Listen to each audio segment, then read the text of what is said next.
What up? What up? What up?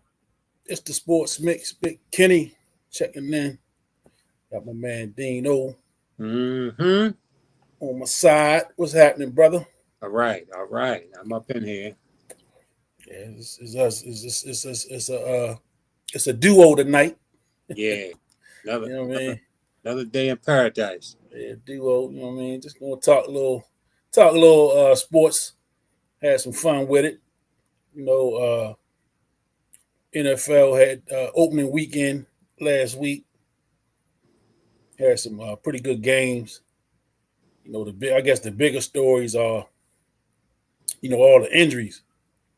With some of the major players. Um, it's football. So injuries happen. Unfortunate. Some of the injuries that happen. Uh, I mean, you start with the New York Jets. You know what I'm saying? 4 plays into that season, man. I mean, a lot of excitement. I watched some of that. The Hard Knocks. The Hard Knock series with the Jets, man, and there's excitement in the city, excitement around the organization. With bringing in Aaron Rodgers as the new QB1 over there, man, and 4 plays into the season, it's over. Mm. It's over. Did you happen to check that game out? I did see the game. I watched the game, and it's funny on that play. It looked like it was just a slant route, Mm-hmm. and the guy came open. The receiver was open, and I don't know, for some reason Aaron Rodgers didn't throw the ball, Mm-hmm. and then the pressure came, Yeah. and I think he got up and he sat back down, and next thing you know, man, they was carting him off, man. Real unfortunate. I know they threw that bag at him, and 4 plays in, he's done. Done. Done. Done for the season. I wonder, man, at his age, the recovery from that type of injury. Um, how old is Aaron Rodgers? They got to be 38 about or something? 38. Yeah, so 38. it's going to be a serious challenge for him to come back from that type of injury. I don't know how that contract worked, man, but I thought it was a little risky on their part, really, to throw that kind of money at him at his age. Mm-hmm. Mm-hmm. But again, he's an elite quarterback, so I do understand that. Yeah.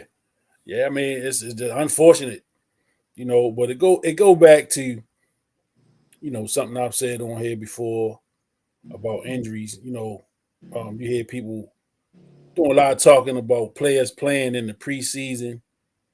You know, why would you risk the injuries during the season? You hear people talk about if a team is up big, why you still got your starters in. You know, and I get it, but at the same time, man, you know, you being precautious that way, and then game one of the season, 4 plays in, you lose your star player to injury, Yeah, man. Injury can happen at any time. anytime. At any time, man. So, I get it. People want to be cautious about certain things, but man, it's football. I mean, it's sports in general. Injuries happen, and in Achilles, you just never know when they go. I mean, we've been watching sports just as long. I mean, longer than me. Yeah, And man, you can roll an Achilles. I mean, if you plant your foot the wrong way, exactly. I mean, it don't have to be nothing dramatic, and the hit may not even have caused it. You know what I'm It's saying? true. It's true. The hit may not even have caused that injury, man. I mean, it's unfortunate. You know what I'm saying? And that was kind of the you can see the ad coming out the stadium because I mean it's the first game of the year. It's crowd. I mean it's a packed house, and he came out running out with the flag. I mean, you know what I'm saying, man. So the fans are in a frenzy. Yeah. They ready to get this thing going, and I'm talking about 4 plays in. Mm. and you could just look. The fans were so dejected, man, and I felt for him. I felt for him watching that game. I'm like, damn, Yeah. all of this, energy, the whole off season, man. You just anticipating game one. You just can't wait for game one, and then game one, you right back to, damn, They were talking Super Bowl. Yeah, Yeah. And they were talking Super Bowl. Yeah. I mean, they got talent, man. They got Sauce over there at the corner, and they brought some players in. And of course, the biggest one they brought in was Rodgers. And I mean, this is New York. I mean, New York is that city, and this is huge. This is huge for them to lose this guy. And again, man, coming back from Achilles at 38, that's going to be a real challenge for him. Yeah. I mean, and I don't know. I don't know. I mean, who was it that it was Ray Lewis? He tore, it was an elbow tendon, wasn't it? Or something in his arm. It wasn't Achilles with Ray Lewis, was it? No. When he got the antler juice. Right. Yeah. Right. Yeah. Yeah, it was Ray. Yeah. I'm trying to think, man. Somebody had rolled had an Achilles, and they kind of up in age, and they came back from it. Wasn't Kobe kind of up in age when he did his? Yeah, Kobe. I think Kobe. Yeah. He was definitely 30. He was definitely 30. I think he was 35 plus when he did that. I mean, it's not impossible to come back, but again, how long it's going to take, and what the prognosis, how long it's going to take for him to come back from that. Could be a long road for him, man. So have you heard some of the possible people that the Jets are thinking about coming in? One of the names that Flacco's name was on that list. Thinking about maybe the Jets bringing Flacco back. But one interesting name that was on the list was Colin Kaepernick. Really? Of course, the word is that his people contacted the Jets, to let them know that he's available to come. And so there was a whole big little firestorm on there. I think that sister Jamel Hill, had put out, that they think the cat would be a good fit for the Jets. And of course, she was big backlash. The comments. I was reading some of the comments. Man, they hard on Cat. Yeah, man. Yeah. And they're not gonna do that. No, they're not gonna do that, man. That ship has sailed. Right. You know what I'm saying? And I'm a cat. I was definitely a Kaepernick guy, but that ship has sailed, brother. You know what I mean? That's over. He ain't in the league now. I mean, his time is dwindling. And it been how many years? Yeah, I mean, man, that needs. Since he last played, it's been what? How long? Right. I'm trying to think. What year was that he dropped on his knee? Man, and I'm gonna have to pull it up right quick. No, I definitely. It's been a minute. Yeah. Yeah, it's been a minute. It's definitely been some years. Yeah. I mean, more than 5. Yeah, definitely. Yeah. I want to say, and he 30. He's 35 now. Yeah, he definitely up in his 30s. Yeah, mid 30s, 35, 36, something like that. Yeah, I'm trying to pull it. Powerful guy though, Kaepernick. Yeah, absolutely, man. Yeah, very powerful. I mean, I would love to see him get an opportunity. Yeah. I just think with the climate, that ship is sailed, man, and he been held out as long as he had for a reason. And there was a lot of people that began kneeling down and whatever they were doing, holding hands, all different kind of things that took place. Mhm. A lot of those guys continue to be able to play, but Kaepernick was never allowed to enter back into the league. Yeah. And you know, the thing is that the NFL, man, they were hitting the pockets. A lot of fans weren't coming to the NFL to see the games. The seats were Mhm. empty. They were upset. You know how people are about the flag and all that kind of stuff. But the idea, the strength of that whole movement, I'm gonna call it, of him kneeling on his knee. I mean, that came from him. Yeah. His heart. He was the guy that started it. So he's the one that they most concerned with. So they're not going to allow that guy back in the league. Nah, that ship has sailed. It was 2016. So you talking, you know what I mean? It's almost 8 years ago. Yeah. You know, it's almost 8 years ago, man. And like I say, he's 35 now. You know, and he haven't played in 7, 8 years. I just don't see it. You know, I heard Flacco. I did hear Flacco's name. You know, and I mean, what? I mean, I didn't see much of Flacco other than when the Ravens played him last year. And you know, Flacco's best years were here. You know, his best years was when he had number 5 and he was a Raven. And yeah, that's it. Yeah, Flacco, man. I think he's 38 years old, man. And I read an article where he said he's in shape. He said he can still do everything that he did before. And he wanted to let the league know that he is available. So he ain't ready to hang him up. So go Joe Flacco. Yeah, I ain't mad at him. You know, I ain't mad at him at all, man. Go ahead and, you know, if you can still get out there and get it done, get a paycheck, why not? Why not, man? But the sad thing, mouths to feed. Yeah, he definitely got plenty of mouths to feed. You know, he definitely was not lacking in that area. You know, he was definitely not lacking in that area. He was cranking them out like year after year, wasn't he? Yeah, those them stair-step children, man. One other. They wasn't playing. Yeah, he gonna have about 4 of them in high school at the same time. Be at the same school. Yeah, them Flacco boys. The Flacco boys. Goddamn Joe. Yeah, shout out to Joe though, man. Yeah, shout out. He got us that Super Bowl. He played out of his mind, and he almost had us in another one. Yeah. So hey, man, ain't mad at Joe at all.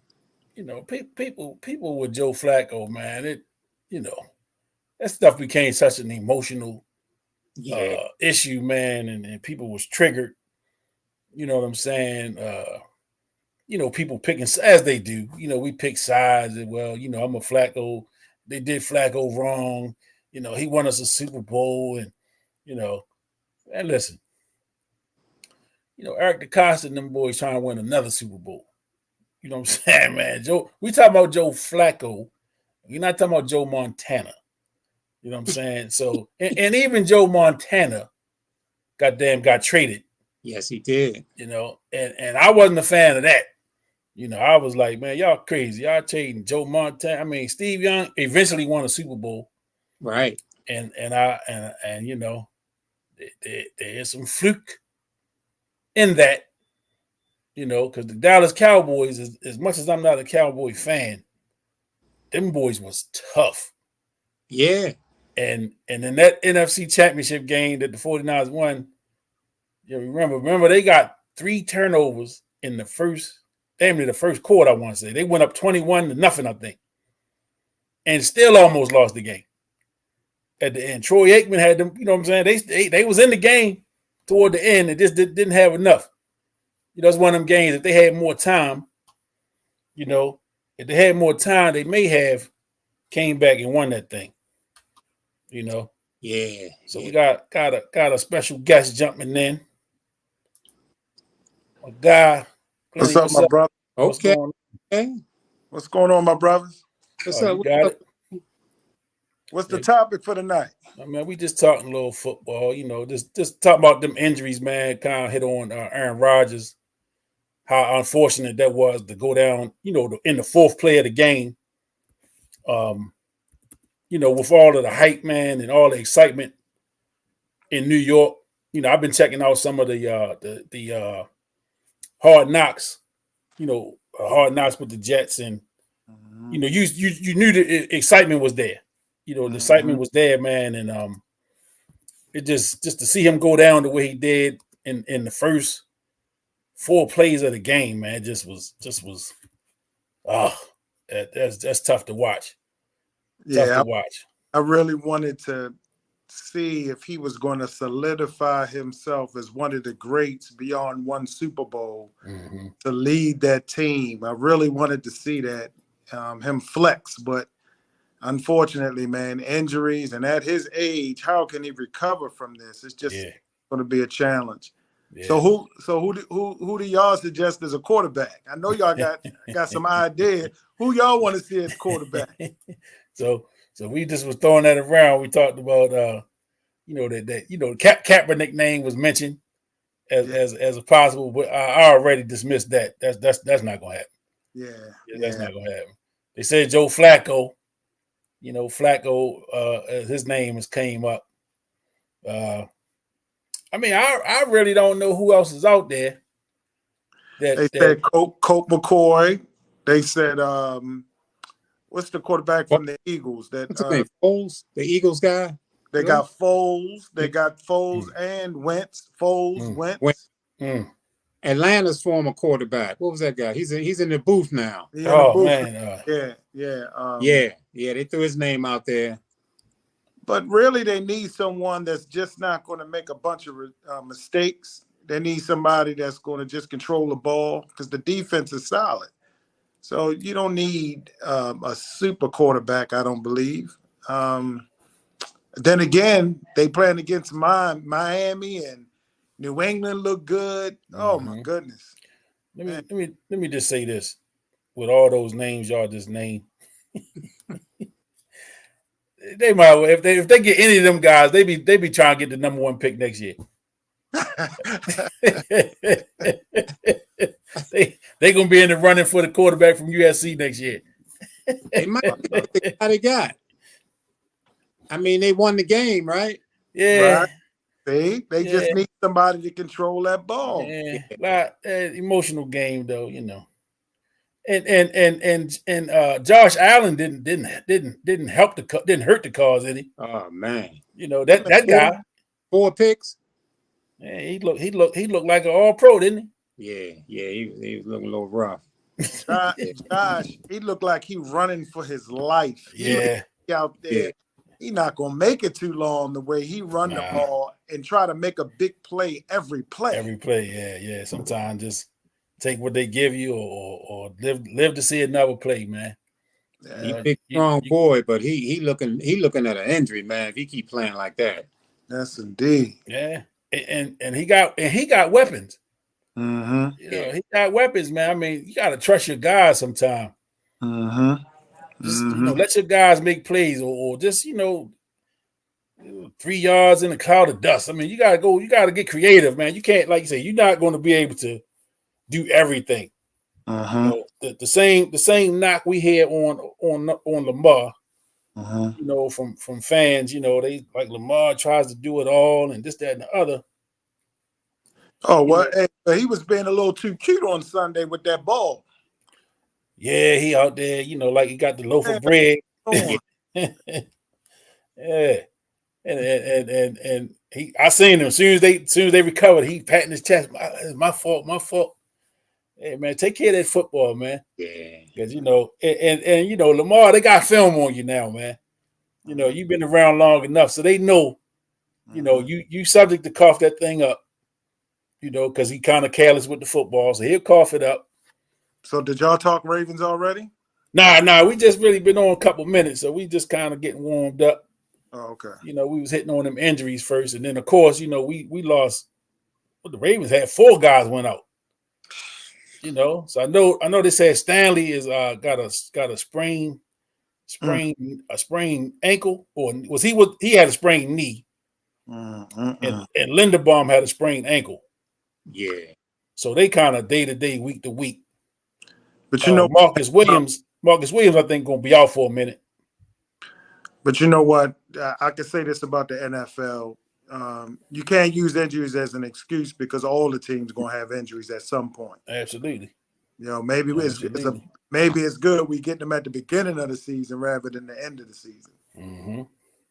Yeah, that's a good point because those guys can, get healed up and come back, and the Ravens are still trying to get that offense in sync, and these these preseason games. So these first 4 games or so, I just, like I say, I flash back to last year with the defense and the new coordinator McDonald coming in, and it took them a while to get in sync there. The first 3 or 4 games, man, they look real pitiful down the stretch. People is out of place, didn't know what to do, didn't know their assignments, but they got it together. And I'm thinking that this offense with Monken and these guys getting this new scheme down is going to take 3 or 4 games. And again, the league had got accustomed to Wink and all that chaotic blitzing and crap. They got used to that. Mm-hmm. They got used to the Ravens run game and Greg Roman and run. And they got used to that. So I think Monken going to give them a little bit something else to think about. And I think, around game 5, 6, they're going to start to hit their stride. Well, Flowers don't look like he in preseason form. Flowers like he ready. Flowers look like he ready, and Bateman looks sharp as well. Yeah. I'm pulling for Bateman. Mm-hmm. I've been a Bateman guy from day one. He had that knack to me to make plays, because was it his first year? He didn't start the season. He came kind of at the end or in the middle. And I remember his first game. Every catch he made was a first down. Yeah, you know what I'm saying. So it's like, man, all right. And he was making some tough catches too. Yeah, in traffic and had people draped on him, so he was able to show a little toughness as well. But he another one. He just can't stay healthy. So that's going to be big for him. And then especially with drafting Flowers, when it's time for him to get some money, when they're gonna be looking at their production in that time on the field, and if Flowers is doing his thing, and Bateman is still here and there, when it's time for him to walk, man, they're gonna let him walk, or at least let him test the waters. Because you know how it is, man. You can't, especially with your quarterbacks being your high dollar guys, and people complain about that Lamar getting the money, and you're not gonna be able to sign other players, but man, it's just the way the league work. It's the way the league work now. You sign your big name guy, he gonna get the money, you know what I'm saying, and then everybody else get in where you fit in. And that's just the way the league work, man. So, I know, and the one thing about it, we know they can't keep everybody. Motion detected at the front door. So there will be some casualties, and it's probably gonna be some names that we're not gonna like to see go. But that's just the nature of the business. So what's your thoughts on OBJ? Do you think OBJ going to be okay with 3 catches a game, not getting the ball frequently, and do you think he's just going to be a big play guy? How do you think he fit in the scheme? What you think, or is it too early to tell? I think it's too early to tell, but I think, see, the thing with, like, wide receivers, we call wide receivers, everybody, well, not we, but everybody, they say wide receivers are divas, but everybody want the ball, man. I mean, if you play any sport, nobody just want to be on the field, man. Everybody I want to touch the ball too, pass me the ball, Kobe, you know what I mean? So I want to touch that thing too, so yeah. Is he going to be happy with 3 receptions a game? Probably not. I mean, if the 3 receptions came from 7 to 8 targets, and then depending on what the plays were they big plays, like that one play made when he came over the top, that was beautiful. That That was beautiful, man. That was a beautiful play, beautiful throw. You know, he showed that he can still go get it. And so, you know, that kind of gives you a glimpse of what we can see from him. You know? I think he's going to be a big play guy. I don't think he's going to be. I think Flowers going to get all the catches. I think Bateman going to get a lot of first downs. I think OBJ just going to be a big play guy. He's going to get 3 catches, but 2 of those catches going to be big plays. Yeah. Yeah. And then don't forget the tight end. We can't forget Andrews. Wait till Andrews get back. He won. Yeah. You know, see, and that's the thing, you know, that we haven't seen it. It's at least from the receiver standpoint with the full complement. You know, Andrews is such a big part of just him and Lamar, the chemistry that they have. You know, and really everybody else I think gonna work off of Andrews. You know, Andrews gonna work that middle. And with Andrews, you know, now really when they get clicking, who you got to pick your poison. Who you want to stop? You know what I'm saying? You can't, because you can't stop everything. You know, and so that's the thing with the offense is it's got to get moving. It's got to get some continuity to it. And you know, Lamar got to be able to work that field. You know what I'm saying? So he not always looking at 89. You know, in the past we knew if a play needed to be made, more than likely he was going to 89. You know, so now, you know, he got Flowers, he got OBJ, he got 89 when 89 get back. You know what I'm saying? You still got Bateman.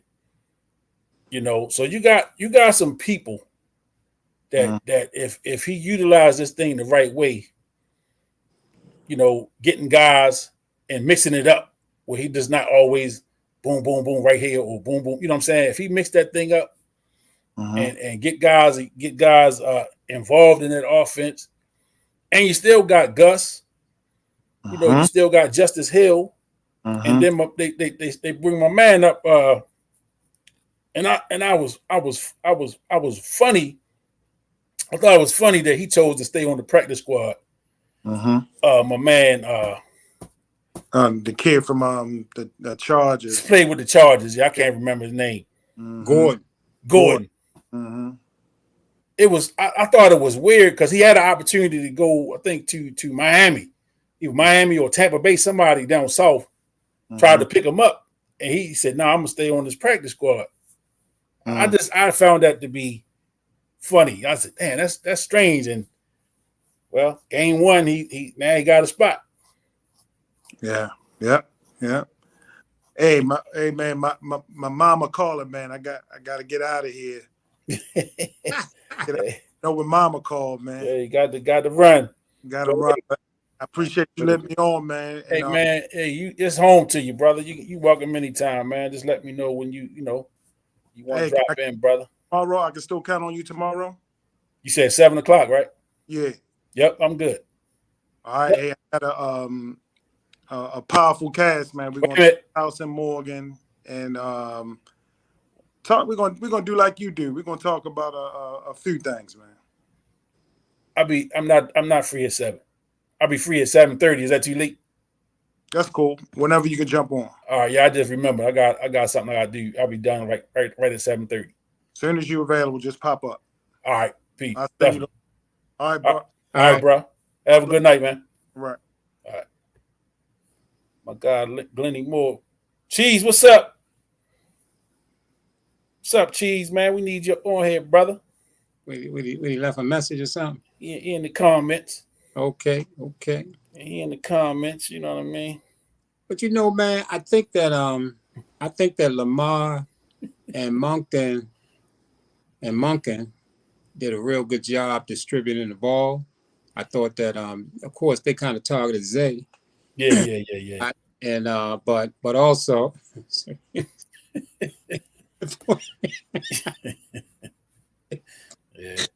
He's got jokes, man. Yeah, he in rare form. We got you.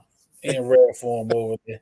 But I think they distributed the ball real good, man. Because I know Zay, they really went at him to try to get him his touches.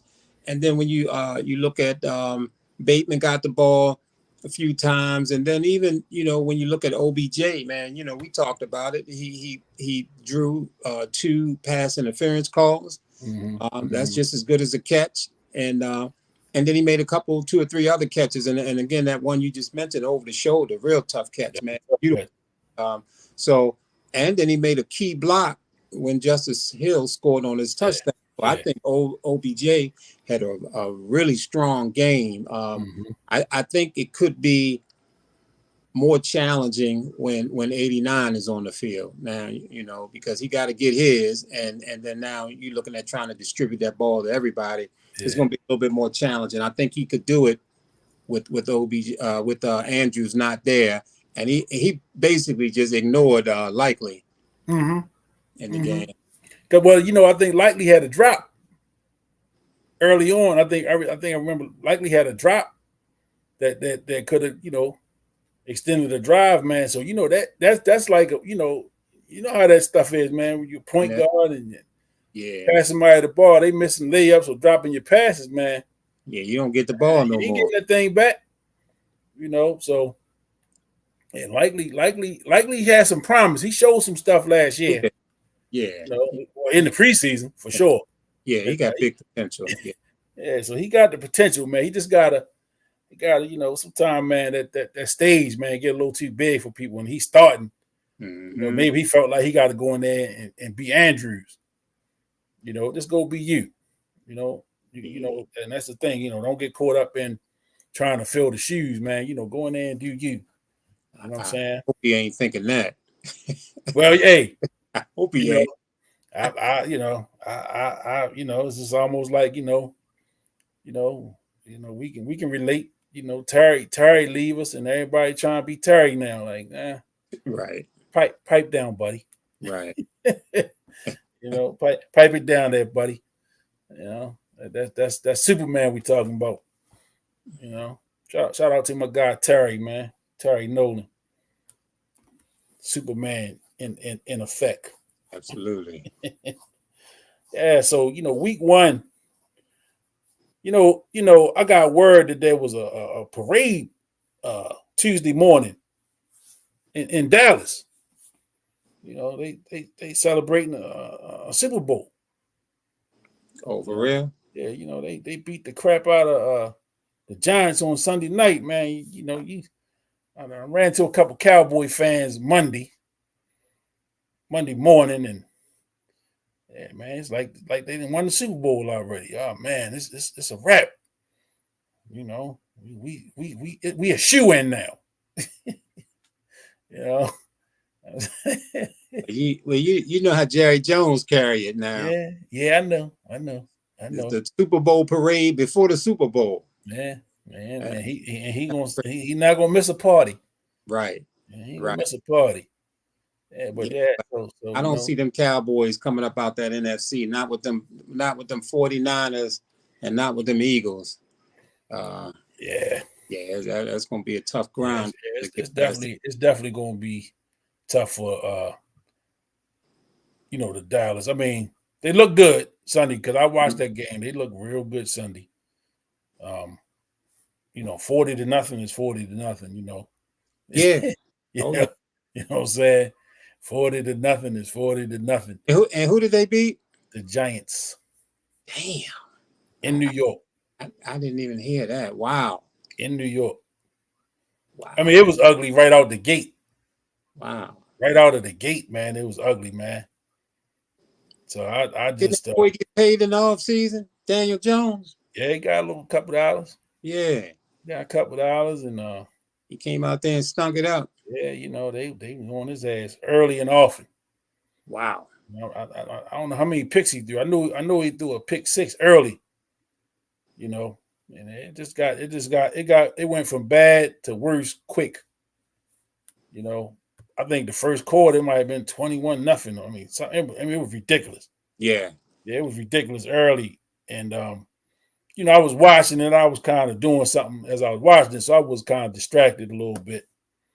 And so I'm kind of looking up, and I looked up. It's 21-0, man. I'm like, man, what happened? Wow. What happened? But it's game 1. Anything can happen. The Giants can come back and win the East. You never know. It's early. It's early. Yeah, it's early. Early. It's early. You can't get no kind of gauge on anything at this point, especially the way preseason games are played now with starters not even playing the entire preseason. Yeah. I kind of like it. I know the injury thing is big, but football, just like any other sport, it's a rhythm sport, and being able to get your rhythm down is important. I think even the Aaron Rodgers injury, could be attributed to him not being in the rhythm, because he did have that crossing pattern. He held the ball, and he goes down. So yeah, I mean, just being in that rhythm, man, is really important. And football is a game of inches, and you're a little bit awkward, a little bit rusty, it's going to make a big difference. So just recap some of the scores from last week. Last Thursday, opening night. The world champion Chiefs go down to the Lions. Go down to the Detroit Lions, 21-20. Sleeper team, the Lions. Team. Lions are up and coming. Cleveland Browns all over the Cincinnati Bengals, 24-3. Of course, the Ravens 25-9 over Houston. Tampa Bay 20-17 over the Minnesota Vikings. Atlanta Falcons 24-10 over the Panthers. The Washington Commanders 20-16 over the Arizona Cardinals. Jacksonville 31-21 over the Colts. 49ers 30-7 over Pittsburgh. New Orleans Saints 16-15 over the Titans. The Raiders 17-16 over the Broncos. Eagles 25-20 over New England. Rams 30-13 over Seattle. Dolphins 36-34 over the Chargers. Packers 38-20 over Chicago Bears. 40-0 Cowboys over the Giants, and then the Jets 22-16 over Buffalo in overtime. So first week is in the books, in the NFL. I'm excited as always. Our home team goes to Cincinnati this week for a big divisional game. It'd be good for us to get that road win and then put Cincinnati 2 games down in the conference, 2 conference losses, 2 division losses. That would be huge, going down the stretch, to get them with them 2 division losses out the gate. So that's a big game this Sunday. You got the Eagles and the Vikings. They play tomorrow night. That should be a big game. Seahawks and the Lions, Buccaneers, Bears, Colts, Texans, Chiefs, Jaguars, Raiders, Bills, Packers, Falcons, Chargers, Titans, 49ers, Rams, Giants, Cardinals, Jets, Cowboys, Commanders, Broncos, Dolphins, Patriots, Saints, Panthers, and Monday night is Cleveland at Pittsburgh. Yes. Yeah, that's pretty interesting. And I mean, when you look at the NFL having 17 games, here we are going to week 2, and Cincinnati is already in a I mean, this is a crucial game for Cincinnati already. Yeah. That lets you know how important games are. And just what you pointed to, 2 division losses would be make it a tough uphill battle for the Bengals. So, I mean, every game counts. And again, going back to that preseason and the starters not playing and not getting that chemistry and that rhythm down, you got a lot of teams losing game 1 because of that. And it's a crucial game for Cincinnati, man. They coming with everything to try to beat these Ravens. Absolutely. And it's their home opener too. So it's going to be some excitement in the building. The fans going to be up for this one. So they're going to have that 12th man behind them. They got, they're going to want to come out and show a better game than they did Sunday against Cleveland. And I didn't see it, but remember we had KZ on with us Sunday. Yes. and he saw it and he said they look awful. Yes. They look awful, and so these guys got pride, man. I know they just not gonna roll over, and take that one on the chin, man. They coming back with some vengeance. It's a home game, and they want to show. So, they're gonna come out here and give the Ravens all they got. Joe Burrow still Joe Burrow. Yeah, and until he's not. Right. And them receivers, they still there. Yeah. Yeah. So we're gonna see. Yeah, we definitely gonna see, man. It's gonna be interesting. Sunday. I can't wait. Yeah, that's gonna be some good stuff. Cincinnati really didn't scare me last year. During the playoffs, I felt good going into that playoff game. I was hoping that Lamar would play. He didn't, but they didn't really scare me. I thought the Ravens looked good going into the playoffs and had a real shot last year if Lamar had come back. Obviously, he didn't. Another team I wasn't afraid of was Kansas City. And, they lost this week. And for Kansas City, really, I mean, they played the Jaguars this week. And Jaguars is up and coming. Yeah. Kansas City could very well go down 0-2 against the Jaguars. So that's one game that I'm interested in seeing the outcome of that one. Yeah. So I like I said, I look at the season, especially the beginning of the season. I always look at the first 4 games, and they kind of give me an idea of what kind of team we have, and that just works for me. I don't know how everybody else kind of look at teams and how they break their team down, but I look at usually the first 4 games is kind of where I get my marker. I don't really look at the preseason too much. I look at the preseason to look at the depth, to look at the guys that's coming, the 2, 3, 4 guys, in the rotation.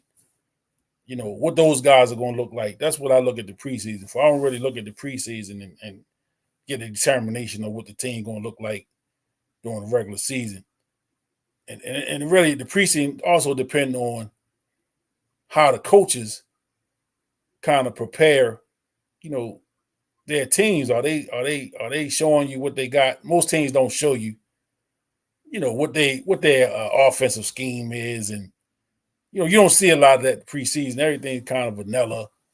You kind of get just some baseline stuff, and they trying to get out of them games without injury. So, I don't really look at the preseason games in that way, but I use them first 4 games, the games where the real bullets are flying, where you got some real competition.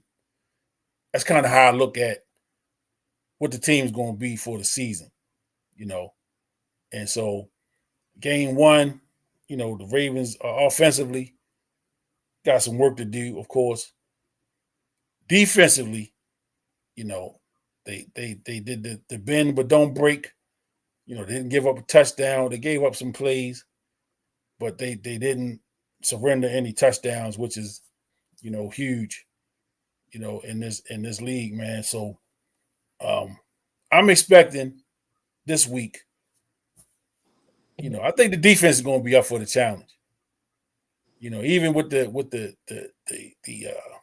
injuries in the secondary, with this team, with these wide receivers, man, them secondary injuries could come back to haunt us this week. But if we can get some pressure on Burrow and really make him make plays using his feet, put some pressure on him, hit him a couple times, get him thinking, not knowing where it's coming from, they're able to get some pressure on him. I think that can make the difference in this game coming up Sunday. So, what's your thoughts? What's your thoughts on? I like our chances. I know Cincinnati gonna come strong. They're gonna come hard. Again, this is a critical game for them. The Ravens are coming without our 2 starting corners. They're out injured. Marcus Williams is out. He's not gonna play. I don't think Bowser's gonna play either. So we're still not seeing the best version of the Ravens defense. but still, they got that depth. Mike McDonald's scheme seemed to be working great. You're looking at Roquan and PQ, maybe the best inside linebacking crew in the NBA, tandem in the NBA and the NFL.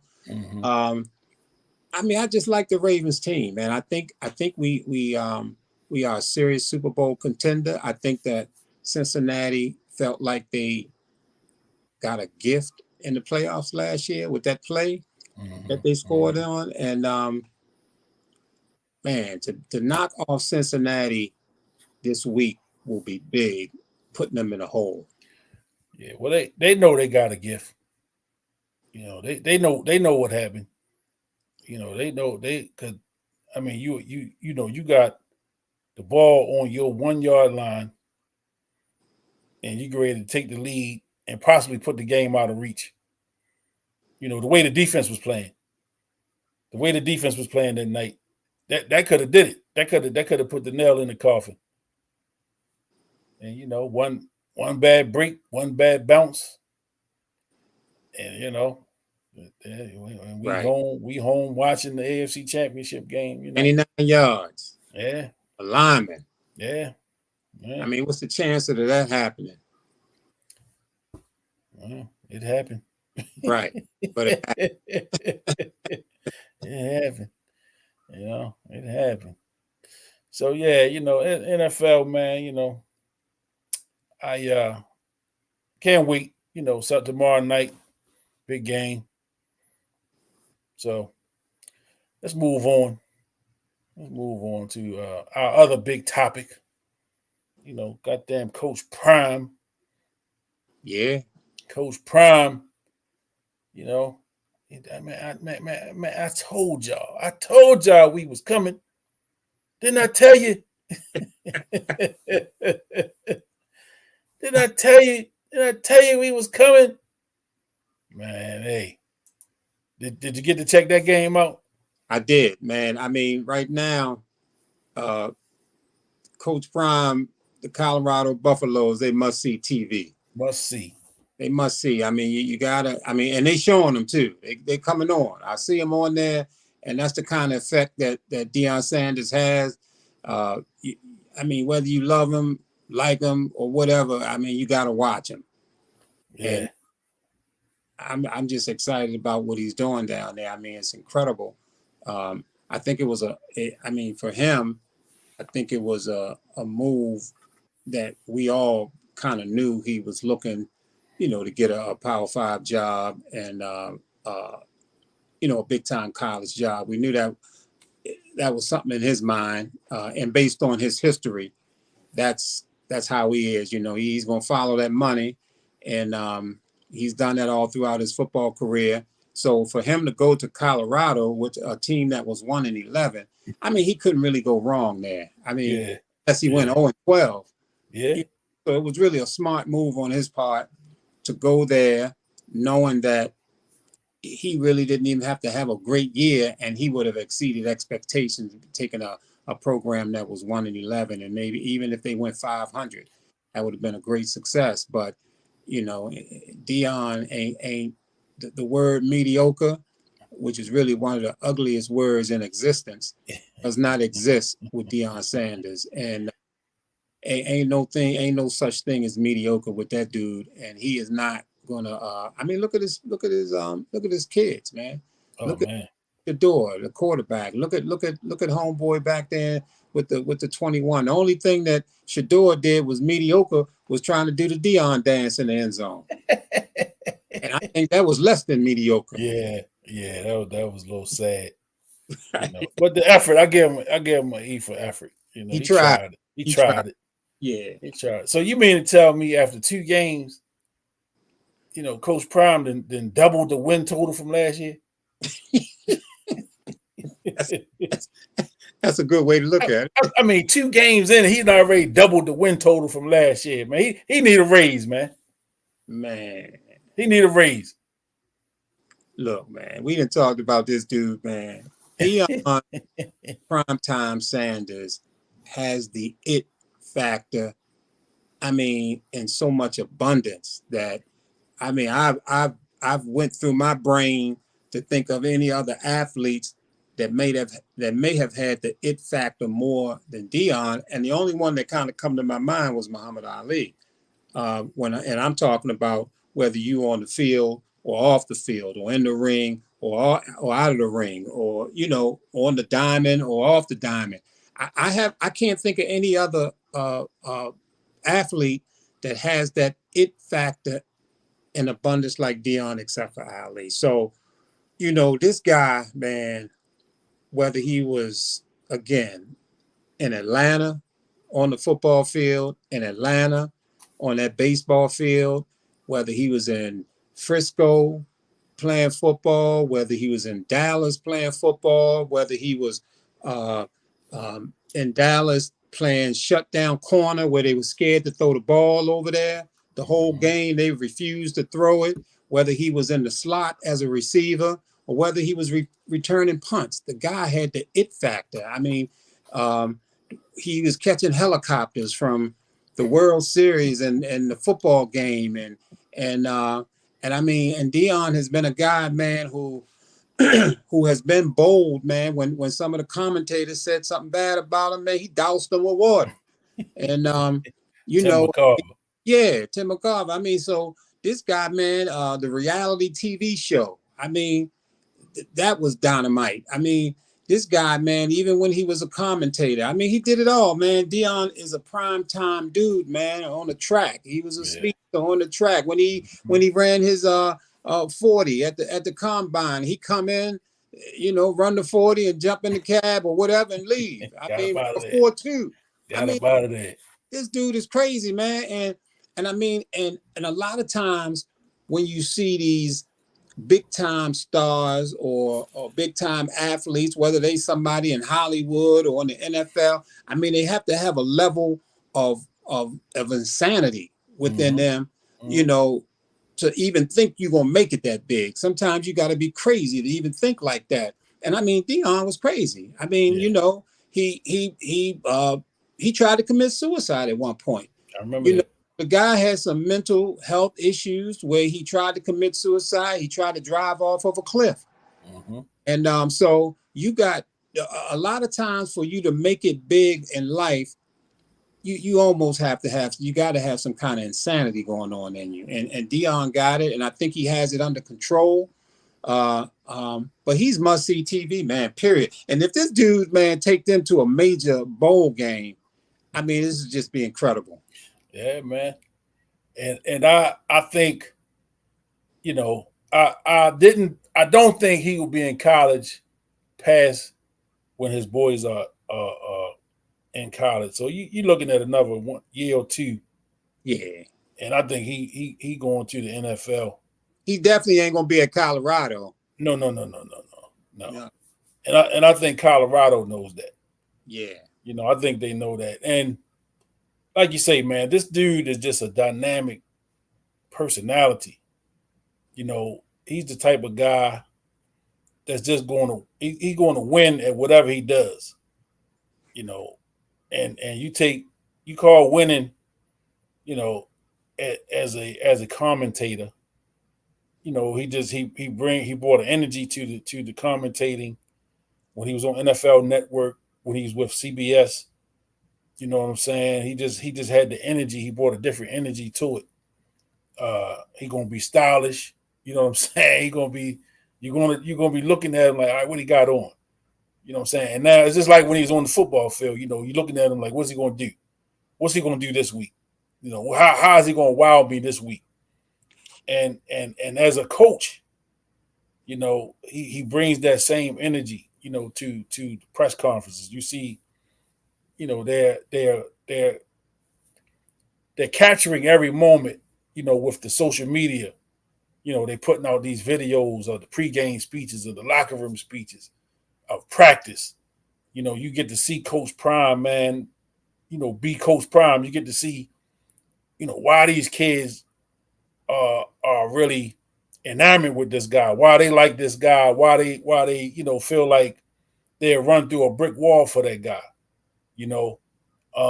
He's doing it as I'm a Coach Thompson guy. I always throw out a Coach Thompson quote when he talked about his Hoyas. He said he doing it not in the shy way, but he doing it his way. You know what I'm saying? And ain't nothing shy about Deion, man. He gonna do it the way he do it, and really don't care if you like it or not. You know what I'm saying? And matter of fact, he gonna make you look. You're gonna look whether you like him or not. You're gonna look. You're gonna peep over there to see what's going on. Can't help it. He can't help it. You can't help it. You know what I'm saying? He gonna have you looking, and you're gonna be wanting. And it's almost like the Floyd Mayweather. You either gonna watch to see what he do, or you just want to see him lose. Yeah. And it's got to be tough for people to sit back and watch this guy to want him to lose, because he don't lose a lot. And you got and I mean, and definitely all that is so true. And I mean, this guy is so different, man. Mm-hmm. He's just so different. You text me Saturday morning, you done listen to the man say the pregame hype, and you was ready to suit up. You said, man, I'm ready to put some pads on for Colorado. I'm ready to go, man. I mean, that's the effect that he has, man. I mean, Deion was involved in designing the suits that the team wear at every game. Mm-hmm. I mean, he connected with the brother that used to play for the Giants that used to be on the Good Morning America. Oh, Michael Strahan. Michael Strahan. I think they wearing the Michael Strahan suits, but I helped design the suits for them. I mean, what coach do you know is involved in something like that? I mean, Deion truly has the whip appeal, and he done stole Babyface's wife to truly let you know that he got the whip appeal. Yeah. Tracy all on his hip. Yeah, man. Tracy there. And I mean, and Deion ain't even got 10 toes right now. Yeah, you right. I think he working out with like 7 or something. Yeah, he lost a couple of them Jones. He got that Tracy though. She ain't hard on the eyes at all, man. Nah, man. She still got it going on, man. Yeah, speaking of Tracy, shout out to Tracy Edmonds. I just remember Deion was on.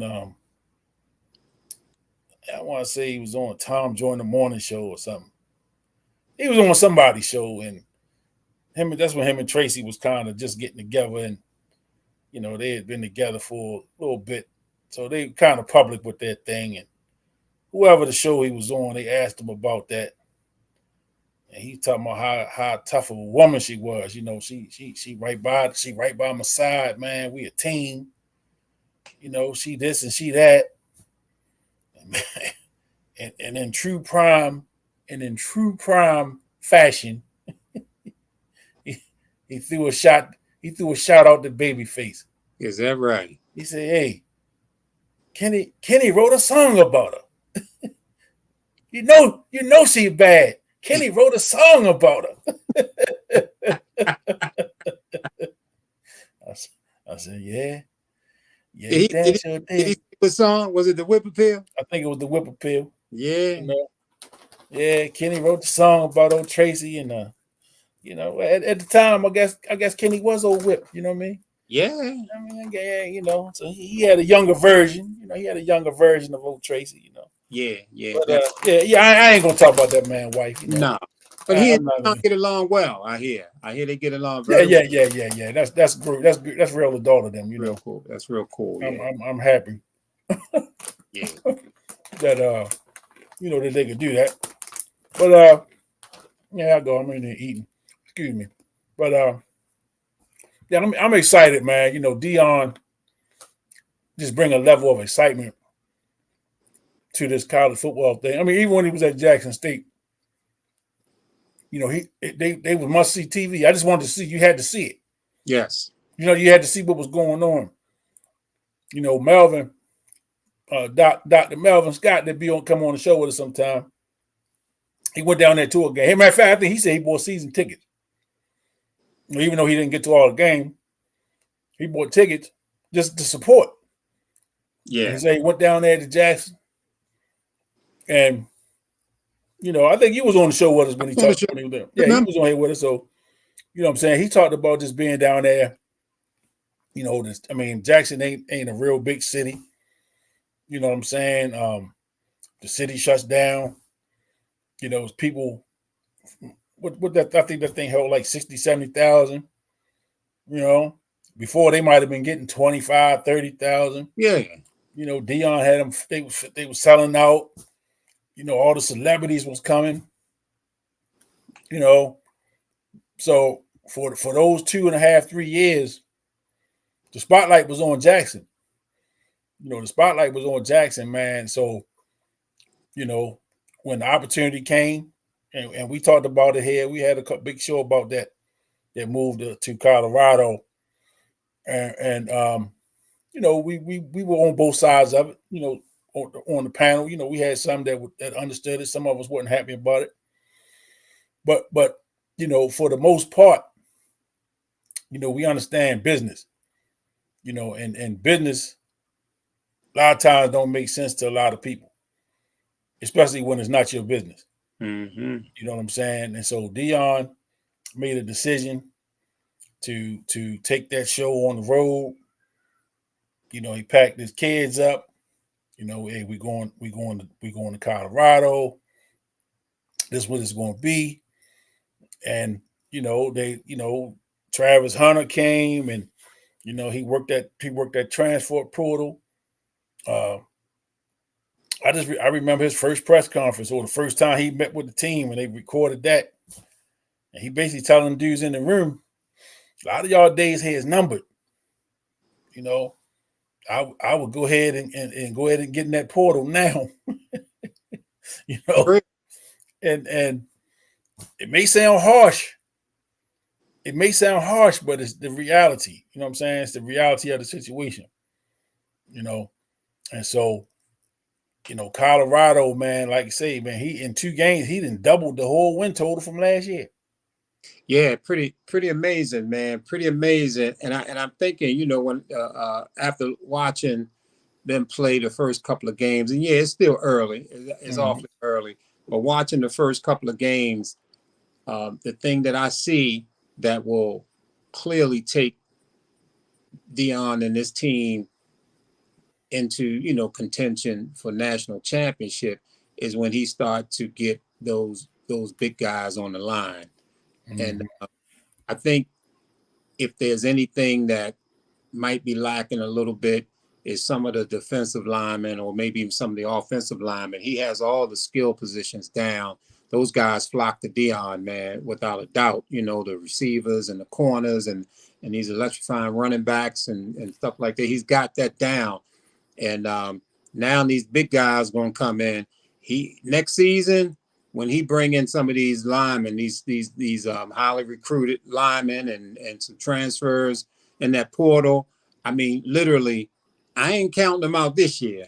But next year, man, look, man, this team is definitely going to be a threat to win this whole thing. That's just how electrifying this guy Dion is. He's got the coaching staff. He's got all kinds of connections, celebrities all on the field, all on the sideline with him in the stands. I mean, this thing over here in Colorado is something to behold, and it's all about Dion, man. I mean, how dope is that? I mean, he's got his 2 sons with him. Incredible. The one of them is the quarterback, man, and the other one is back there with number 21 on his back. Incredible. I mean, is this story that we're seeing? I mean, we've never seen anything like this before. And again, this guy Dion, man, he just glows, man. He just got that glow about him, and wherever he go, man, he just light the place up. Yes, sir. So I'm looking at the schedule to close out September. This weekend they got Colorado State. Next weekend they got Oregon. And then to close out September, they got number 5 USC. So they got some tough games. Yes. They got some tough games coming up. And I just saw a stat I just was watching something over the weekend. I think it's one of the college one of the college shows, one of the college score, games with the scores and all that, and something like College Game Day, one of them, and they were saying that the Pac-10 got like 8 teams in the top 20. You know what I'm saying? So this it ain't gonna be easy. No, it's not. You know what I'm saying? It's not gonna be easy, man. He got 8 teams right now, currently in the top 20. So, of course, by the time they beat all of them, it may not be that way, but that's a hell of a conference there. Yeah. So, it's a lot of talent that they're going to be playing against. And like I said, man, they were the team everybody wanted to play for homecoming last year. They was everybody's homecoming opponent. So now, Deion got, he changing the culture. Right. And that's a major thing too. As a coach, not only are you the coach, but you are the CEO, you are the head cheerleader, you are the head everything for those teams and organizations, especially in college. Yes. When the head coach is kind of the constant, and head coach is usually around a little bit longer if you're winning, than the players. Players come and go. Yes. but so in college, you as a coach, you have to, a Nick Saban probably haven't paid for a meal in Alabama in 15 years. Just showing up at different places. Hey, man. What that does for your organization, what that does for your brand. He got Alabama fans all over the country. You got people that root for Alabama and probably never stepped foot in Alabama. Exactly. But they love the way that they play football, that brand of football, man, and that thing means something. And that winning does not hurt. Deion Sanders has made a lot of Colorado football fans. He made a lot of Jackson State football fans. People are going to follow because it's something, like you said, it's something about his personality. He got the Ali effect, just like you said it. He got the Ali effect, man. Ali just made you want to watch. Mm-hmm. He could be on the Mike Douglas show talking about Raid, or he could do a Raid commercial, whatever. But Ali made you want to see him fight. Yeah. He made you want to see. Right. And Deion is the same, man. He talked with a confidence. He talked with a confidence, man. He has an air about him. And it's either you're gonna love him or you're gonna hate him, but you're gonna watch. You know what I'm saying? You're gonna love or hate, but you're gonna watch. And if you're gonna love him because you hate and you want to see him lose, or you're gonna watch because you love him and you just want to see him win and do everything, get all of his accomplishments. He just one of them type of people, man. Very unique. Just he's a guy, man. Like, Deion don't use curse words. Right. You know what I'm saying? Not that that's a strange thing, but in the coaching profession, it is today. Yeah, and in the coaching profession, I mean, man, 4-letter words are par for the course. Right. Par for the course, man. But everybody has their own way. And his way right now, man, he just I don't know what's more I can say about Coach Prime, man. And I think so highly of him that I'm making him a regular on my show. I'm talking about him every week. Yeah, we're gonna try that. See if we can fit him in. If we can't get him, maybe we can get his sons. Yeah, I reached out. I hit him on Twitter. Yeah. And then maybe if we can't get his sons, maybe we can get Tracy. Hey, maybe did Tracy sing? I was gonna say maybe she can sing a song or something. Yeah, I don't know. I don't think she was in a group. I think she always been an executive. Yeah, I think so too. Maybe not. Maybe we won't have her sing. Maybe she can bring one of her groups on here or something. I don't know. And you know, and as you know, decorated that Dion was as a player, Mm-hmm. I mean, I still think that he's even underrated as a player because when I look at football and the history of football and looking at the greatest players of all time, Mm-hmm. I mean, to me, Dion is top 5 player. I mean, because you're looking at a player who was a shutdown corner. He was literally the first shutdown corner. And I mean, when he was in his prime, teams were scared to throw his way. I mean, if you think about a football game and this guy's over there covering the best receiver on the other team and totally takes that guy out the game, I mean, that's impact, man, huge impact. And I mean, literally for 3 or 4 seasons when he was in his prime, they were scared to throw it his side of the field. And then you're talking about a guy who played offense also. Mm-hmm. Then you're talking about a guy who played special teams. So you're talking about a guy who impacted all 3 levels, offense, defense, special teams, and football, and did all of them at a very high level. I mean, how many people in the NFL history is greater than that? It ain't many. Many. It ain't many. Ain't many. Ain't many, man. So I think he's even overrated there. But you know, man, I don't know if you heard, but you know, Dion ain't the first black coach that was over there in Colorado. You know, the brother down there that's coaching Michigan State. Yeah. Was down there before, and he went over to Michigan State, signed that big contract, and now he's in hot water. Yeah, real hot. He in real hot water, man. And sad to see, man, because this guy signed a huge contract, man, guaranteed money. Mm-hmm. I don't know if it was I don't know how much money he got for coaching.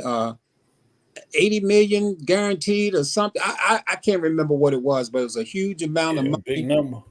And he's got caught up into this this scandal with this woman who had, I believe, she had been gang raped in the past, and she was out there. She has a nonprofit organization, and she's out there trying to get that, get the word out about,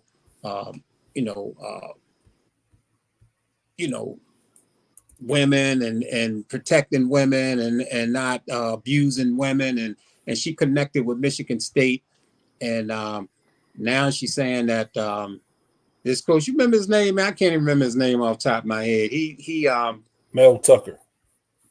Tucker? Mel Tucker. Yeah, Mel Tucker. And she said that he was on the phone and he masturbating on the phone. And she's saying that took her back to, when she was gang raped, and now she put it out there, and he's in hot water. And he's saying that he didn't deny that he did that. He said, but they had been talking and they had been connected with each other, and he said it was consensual, and so here we are. But he's suspended, so now they're headed to court. So he had a 10-year, $95 million contract. Right, all guaranteed money. It's all guaranteed except if he gets fired for some crazy reason, like what's happening now. And keep in mind that Michigan State has been underachieving.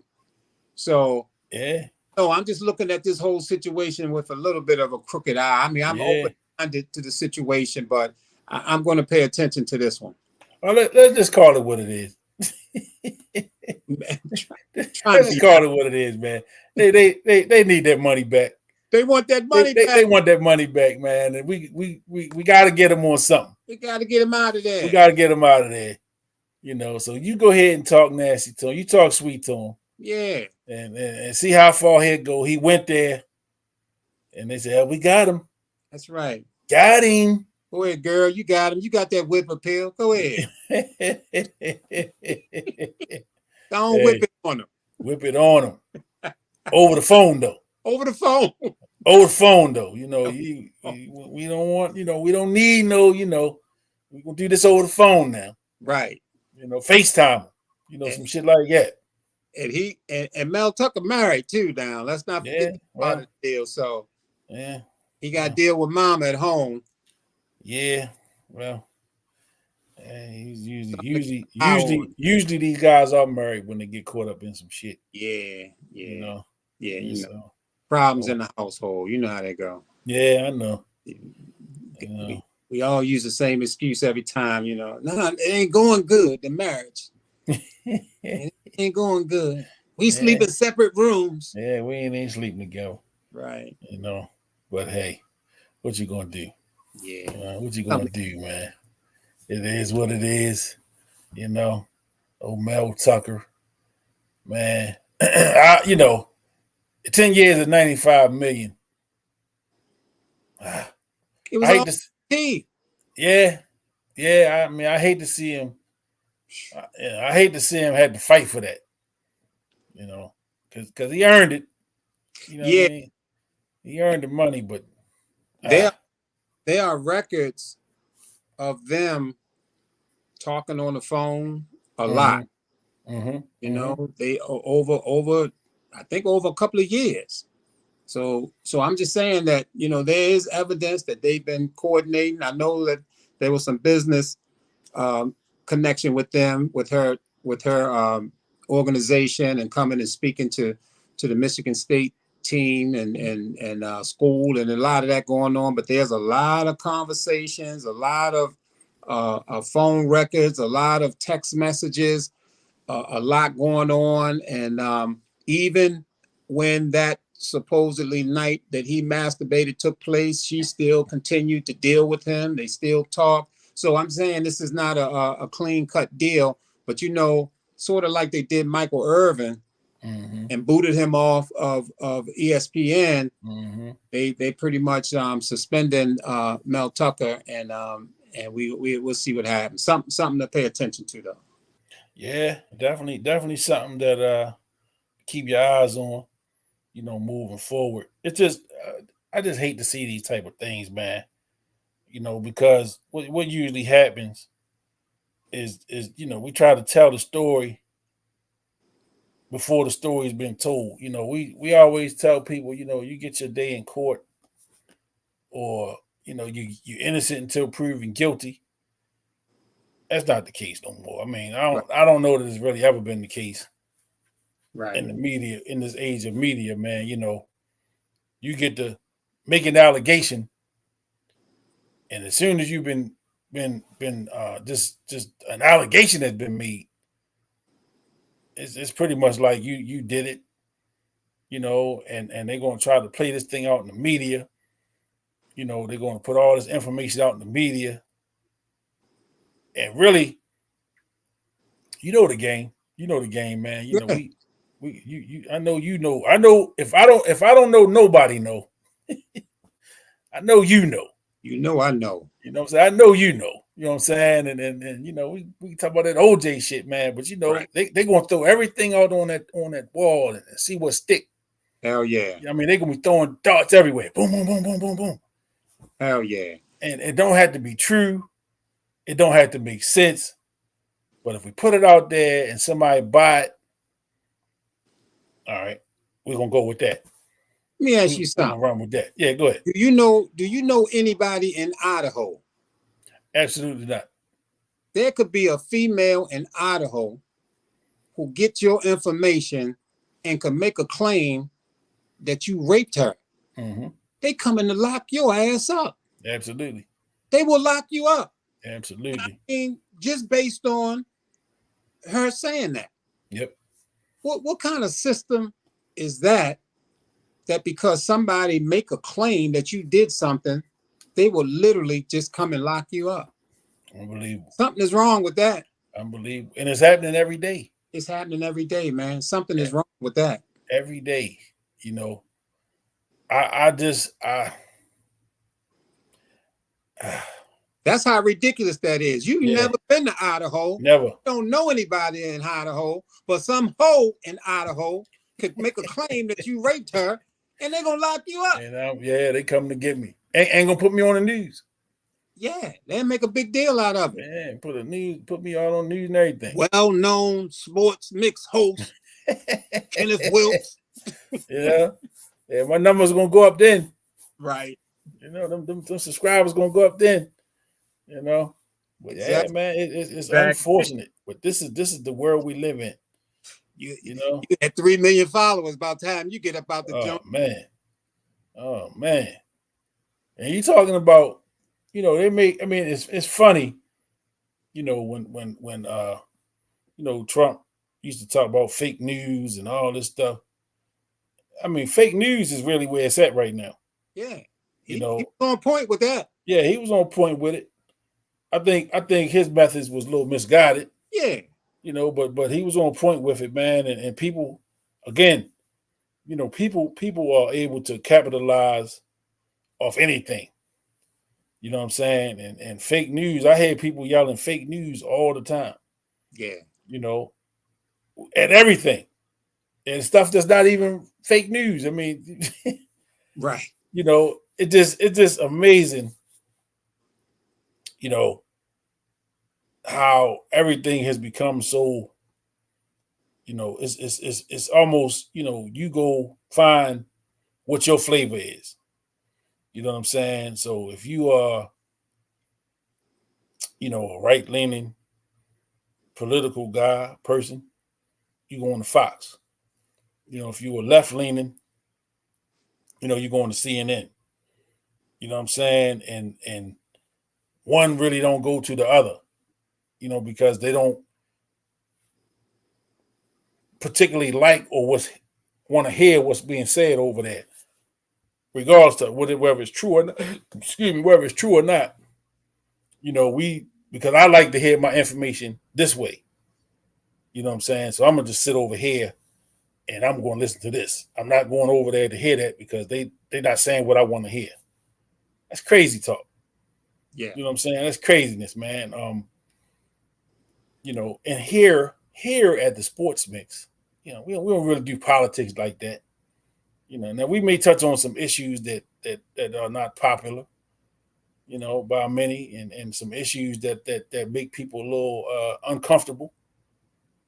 But that's what it's about. You know what I'm saying? That's why I created a platform to be able to speak, you know, about issues that I find important, about being able to give my point of view on topics that may not be popular with people, you know, and I'm going to have to take unpopular stances at times, you know, and there'll be criticism. You know what I'm saying? There's going to be criticism coming. I know that. I kind of put yourself in the public eye this way. You know, you're not going to please everybody. Everybody's not going to like what you say. Everybody's not going to like what you do, but you do it, and you stand on what you say. You know, and you know that's really what this platform is about, man. Just being able to, you know, speak my mind, and I have guests on here that speak their mind. You know, now I have fun with it as well. You know, I remember I used to put up the disclaimer. You know, you know, I put my disclaimer up, but I, you know, just having fun with it. We was having fun with it, man. So, yeah, I like to have a good time with it, man, and I like to, you know, keep it light. You know, but it's going to be times where we're going to have to go there. You know what I'm saying? There's going to be topics that come up that's going to you know, have a strong line drawn where people going to be on either side of it, and depending on what side of that line you on, you know, it's going to be some backlash. You know, and I'm here for it. You know, I'm here for it, man. This is like it's almost therapeutic for me. You know, to be able to get on here and talk about sports. You know, this is something we talked about, and you brought it up the last show where Mark was on, Mark Clark. You know, it's something we talked about for years, man, even before it was called podcasting. You know what I'm saying? We talked about this stuff way back in the day. Way back. You know, and so here we are. You know, and you know, it's just you know, timing is everything. Absolutely. You know, timing is everything, man. And so, you know, once upon a time when we was talking about this stuff, you know, we was looking at, you know, how can we get it across? How we can get the word out? How can we get in a place where we can share our opinions? Yeah. and now, and we carry the weight around with us all the time, Yeah, absolutely. We got that. So it's that media, the social media, and all the platforms that we got now give us the opportunity to speak our mind, to speak our piece, to share information.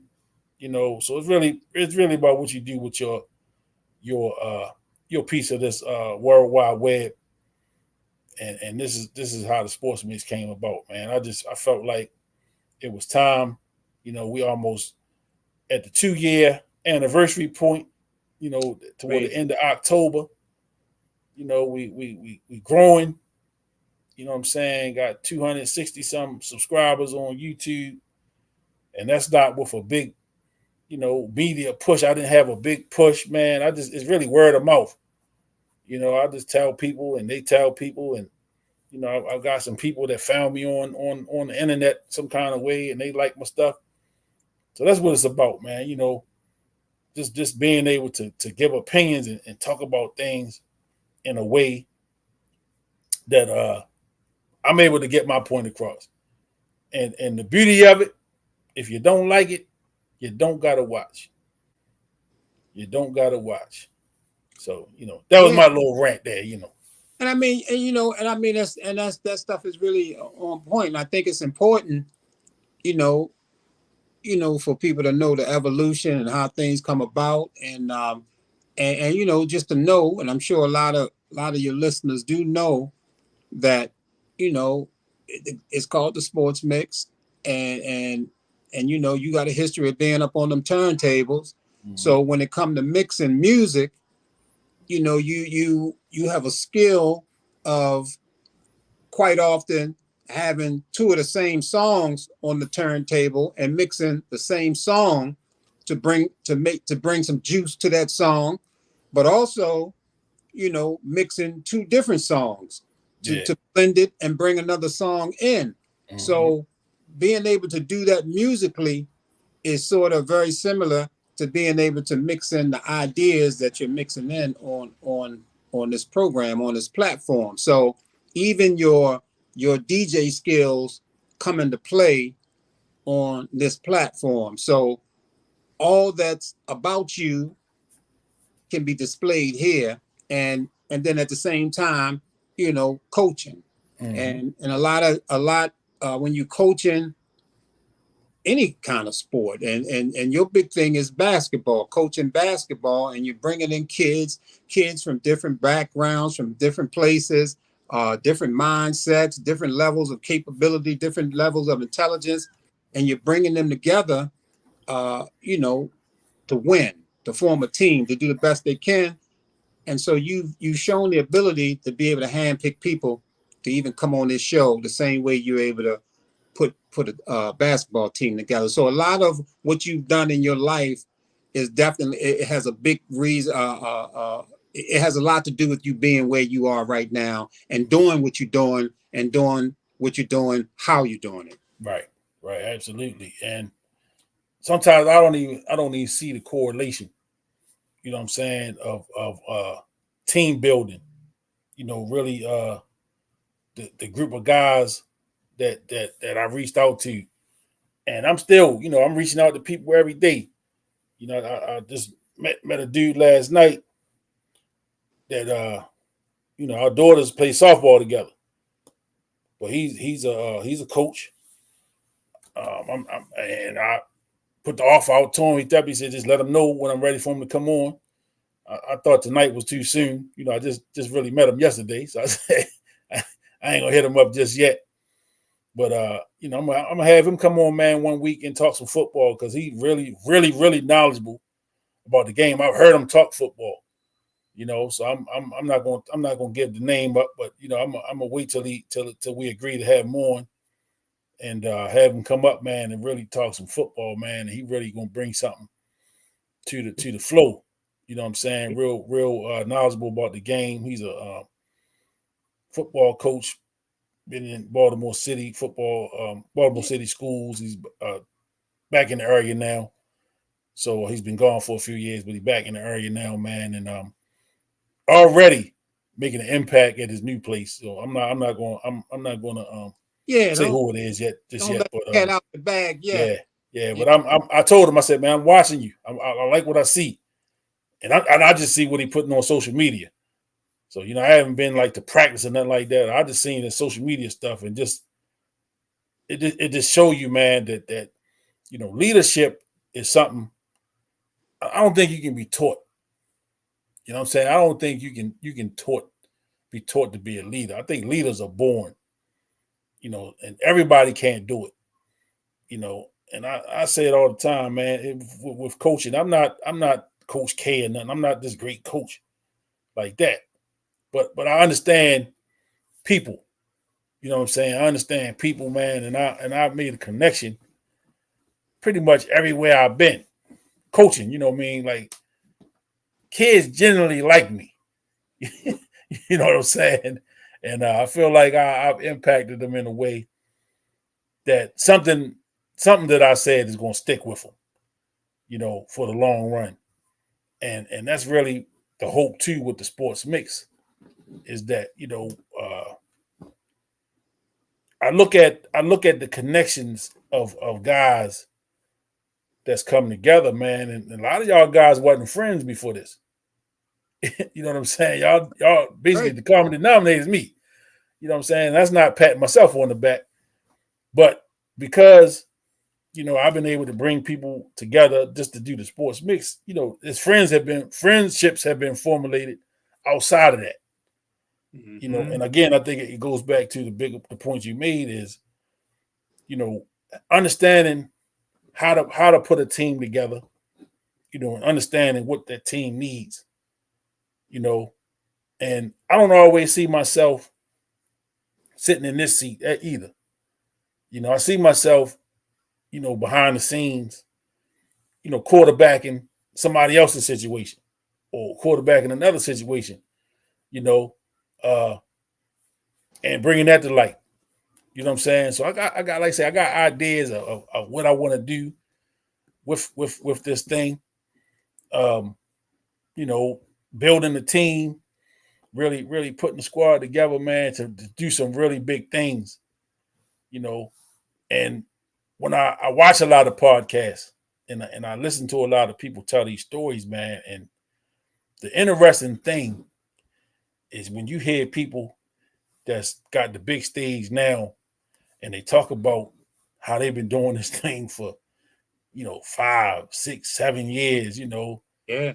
and all of the years they did it and nobody knew, and then they caught fire and they went from 0 to 100, and that's why I'm not going to stop. I know that we're doing something of quality. I know that what we do, people like, because when I see people, they tell me. They may not comment in the comments, they may not hit the like and all that stuff, but they tell me, I like what you're doing, I see your stuff, I appreciate what you do, whatever. So I know that they're watching. I know that people are tuning in. They kind of seeing what we do, and I appreciate it, but I know that, like I say, my goal may not be to have, 100 million people. I don't know.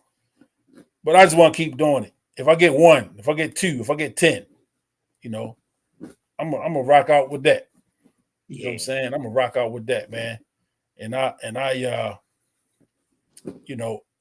like I said it a little while ago that doing this is therapeutic for me, right? And I just tell a quick story. I did some therapy.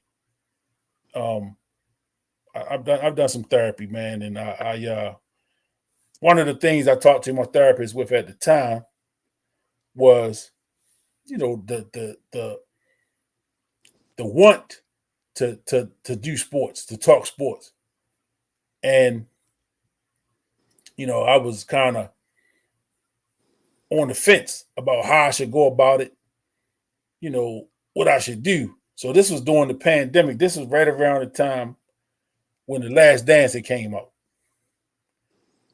So I told her, you remember when that thing came out, it was some excitement because it came out at a perfect time, when everybody was in the house. Absolutely. There was no sports going on. And it was pretty much the last dance. That was it. And I said, I'm thinking about, doing a recap of each show, of each episode. Or I think it was 2 episodes came on each Sunday, right? When it came out. Yeah. Yes. And I said, I want to do make a video and give my 2 cents. And that's what I called it, my 2 cents on The Last Dance. So it was the Friday before the first 2 episodes came out. And my therapist at the time, she challenged me. She said, that's your homework. I want you to go do the videos and post them. And put them out there. And if you get some views, you do. If you don't, you don't. But you do it because that's what you want to do. And I took the challenge, man, and I did the videos every Sunday for the 4 weeks that it came on, So the videos are on my YouTube page if you ever want to see it. My haircut, I hadn't had a haircut in a couple of months at that time, so I had hair all out here. And I hadn't had a shape up. I was trying to hide it with hoodies on and hats and everything. But but you did it. I did it. I did it. And I did it, and it showed me that I could do it. And I still didn't jump right out there and do the sports mix. It took me a little while to still even come up with, and do the sports mix. And I had the name sports mix for years. I came with the name back in 2010, 2011, something like that. And just holding on to it. And then, when the opportunity presents itself, here it goes, Yeah. So, that's the background. That's kind of how the sports mix came about in the early stages. So them videos are available, if you, on the YouTube page, if you ever want to go check them out.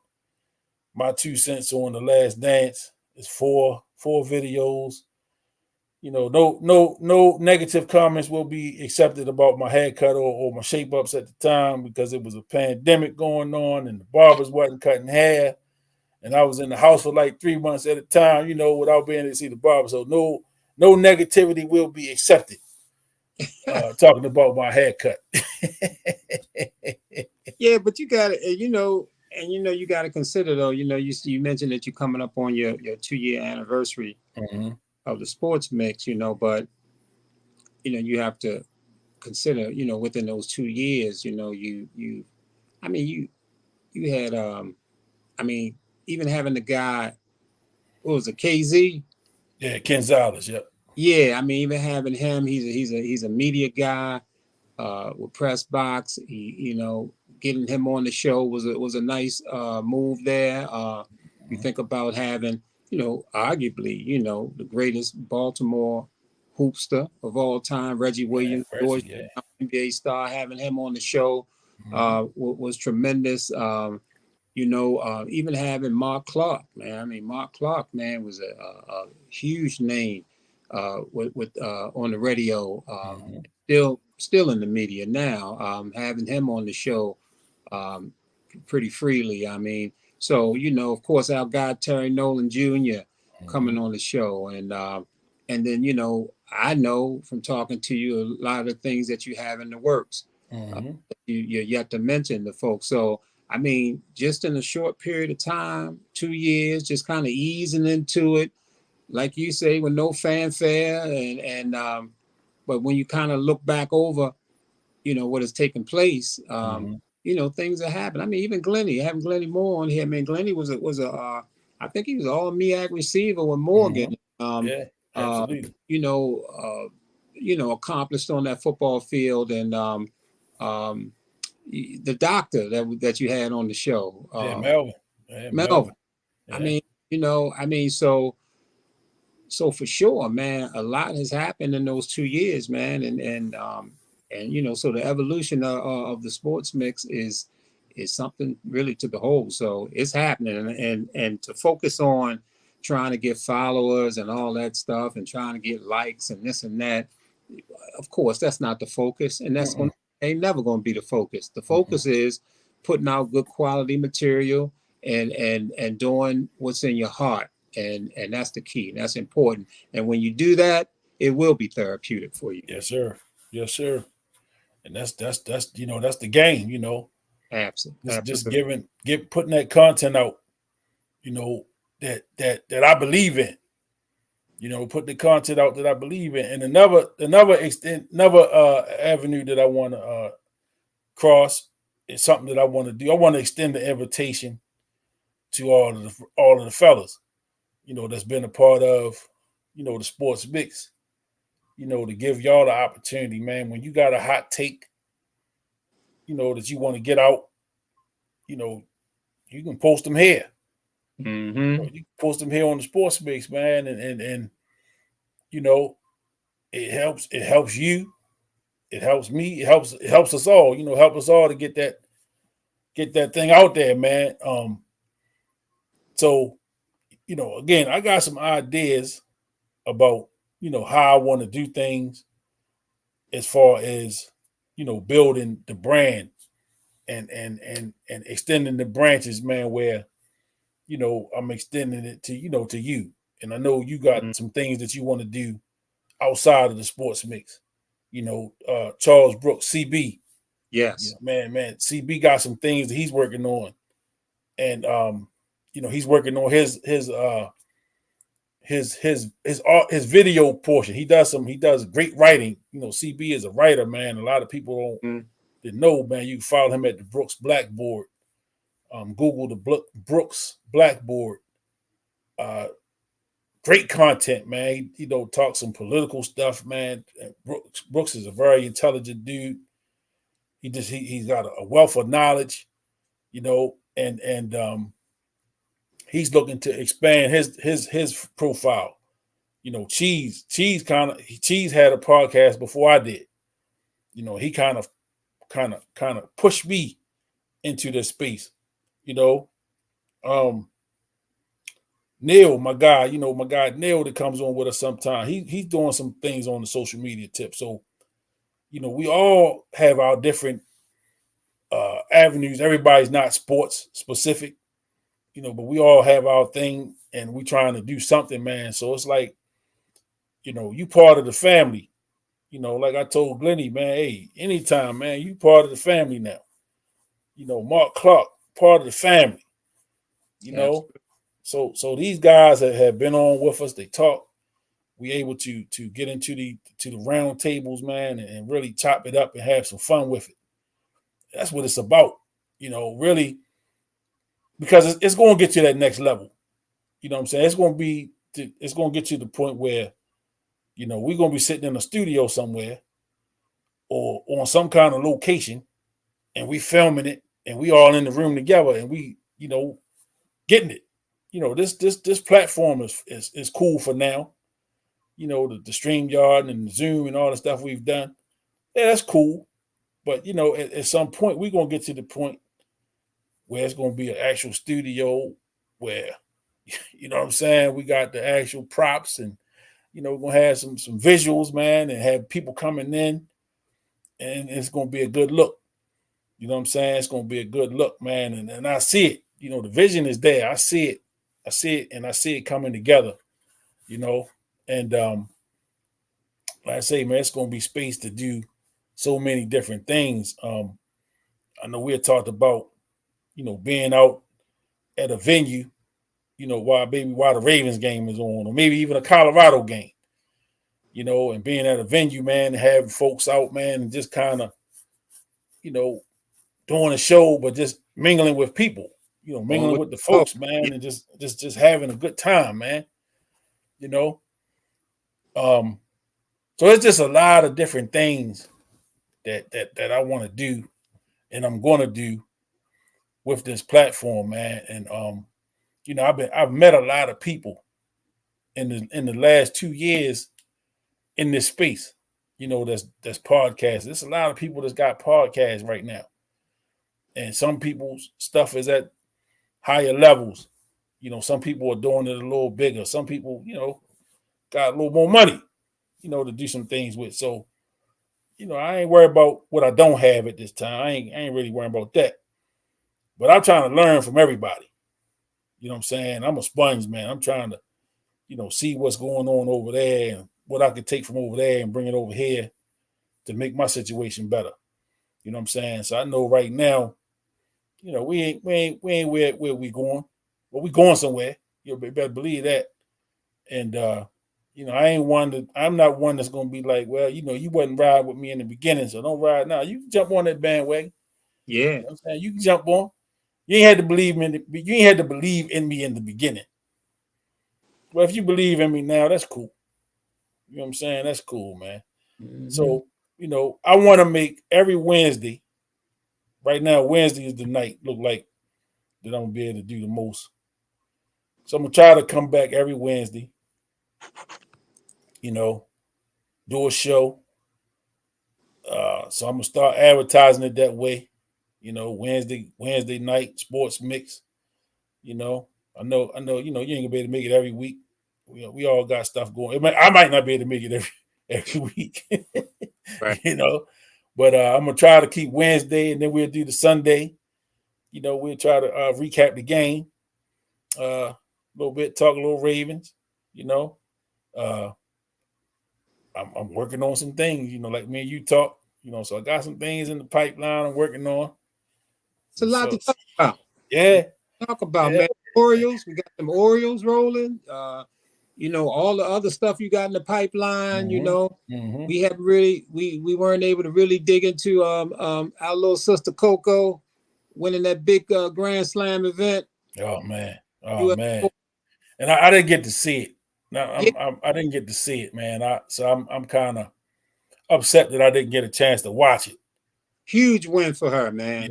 Yeah, and you know she's just 19, 19 years old. and you know it's I don't want to put Serena Williams type pressure on her, Mm. you know, to say she gonna be that kind of great, you know, because you know we may never see Serena greatness again, but to get one, you know, at 19 on that stage, you know, that was huge.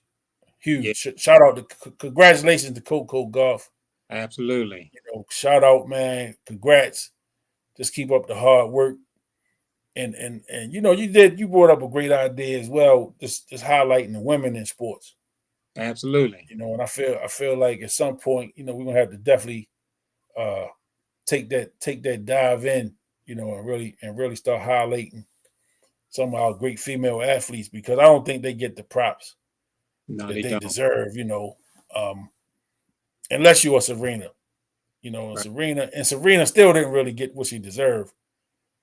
You know, That's what the sports mix is here for, man. yeah, To these people give them their flowers and that they deserve, you know. And then when we talk about our sisters out here, you know, we are absolutely talking about Coco and we talking about the sister down at LSU from Baltimore, oh Angel, Angel, Reese, yes indeed. Sha'Carri Richardson. I mean, Simone Biles. I mean, there's so many sisters out here doing that thing, man, that we really need to shout out to them and you know, put that spotlight on them. Absolutely. So Amen. that's definitely something we're gonna have to work on in the next few weeks. It's coming. It's You know, coming. putting that thing together and really even reaching out to some of these people, man. You know, figuring, you know, we get somebody up on here. Have you had a female on the show before? I did a show early on where I did fitness after 50. And I had Lisa Tate, my homegirl. I had Monica Virgin, Monty V was on there. Okay. Monty V, you know, Lisa Tate. And I had Brenda Baskerville, Chrissy is what she people used to know her as Chrissy. Okay. And they were on, and they all, you know, women over 50, and they all are pretty active in fitness and health. So, you know, that episode is in the archives there in the Sports Mix on the YouTube page. So, you know, they probably the only time I've had females on the show. But that was a really good show. You know, that was a really good show because they talked about their fitness journeys, you know what I'm saying? And it was good information for people, you know, over 50 Sure. that wanna, you know, be a little more health conscious, you know what I'm saying, and do some things with their health. So I'm gonna have to pull that one back up and try to re-air it somewhere or put it back out, just so people can kind of get a look at it Yeah, again. yeah. Because I think that's a pretty good show. At that time, that was probably in the first year, maybe the first couple months that we was doing it. So yeah, there was definitely some good information on that, and the ladies bought it. They bought the energy. Talking about just like say fitness and setting goals for yourself and really going after it. So yeah, I'm gonna have to pull that one back up and see if I can rerun it. Just so the people that didn't see it, Absolutely. for people that didn't get a chance to see it. But Angel, like you say, Angel Reese, I don't know her. I'm Facebook friends with her mom. So Big Angel Reese, if you're watching, the invitation is open for you to come Yeah. on to the Sports Mix, and talk about that journey. And you got two children that's playing high level college basketball right now. You got your daughter and your son. So just from that perspective, not only seeing your daughter Angel, really go through the stratosphere, man, with her popularity and what she's doing for NIL, what she's doing for young ladies, man, especially young Black girls. Just the positive image that she's portraying and just the she's just doing it, man. She's showing girls that you can be, pretty girl, beautiful girl, man, and be a hooper. Straight You from know, B. straight out of Baltimore, man. And she played with her attitude and she played with grit. And she looked good doing it. Absolutely. Looking good doing it, man. So shout out to Angel Reese, man, Baltimore's own, doing it, man, on the big stage, man. Big things, man. Bigger than anybody I've ever seen in college, in female college basketball. I mean, she's the biggest ever. Yeah. She's doing it. And Unreal. and even she'll tell you, she said, I might not be the best player, She realistic about it. She know that there's girls out there that's probably tougher than she is. Yeah, basketball wise. From an individual skill wise. But man, I mean, she just bring it. She got the demeanor. She like on prime time, the prime time stuff. Dion could bring it on the floor, but he created that character, prime time, that added something to it. It just made you have to look. It made you have to go see what's going on over there. What's going on? And so yeah, it's big, man, just to see that young lady, especially during that Final Four run. Just how, even during the season, man, when LSU and South Carolina met, when both of them were undefeated in their regular season game, man. Yeah. I mean, I made sure I didn't have anything to do that Sunday. I remember it was on a Sunday afternoon. I said, man, I'm gonna make sure I'm in here to watch that one. And I sat here, right here, front and center, man, watched that game, man. It was highly entertained, even though South Carolina got the best of them that day. Sure. But man, I just enjoyed it. I enjoyed the game and I enjoyed the hype leading up to it. And really you don't see that kind of excitement about women's games, about women's sports. So that in itself was a big thing, man. It was a big moment, I think, in sports, in women's sports. It really kind of set the stage for that Final Four.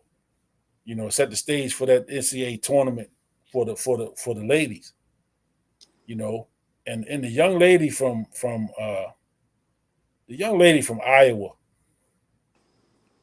what was her name? Caitlin Clark. Caitlin Clark. Incredible, man. Incredible, man. Incredible. Incredible. Incredible. I mean, stuff she was doing out there on that court. Man, that was just fun to watch. It was, man. It was fun to watch. It was fun to watch, man. And you got to think about, and this thing is gonna have implications down the road. This is the first time in history that, in college basketball history, in my opinion, Mhm. that the women's Final Four had more juice than the men's Final Four. Yeah, I would It was the agree. first time in history that I think more people were interested in watching the women play than they were watching the men play. Mhm.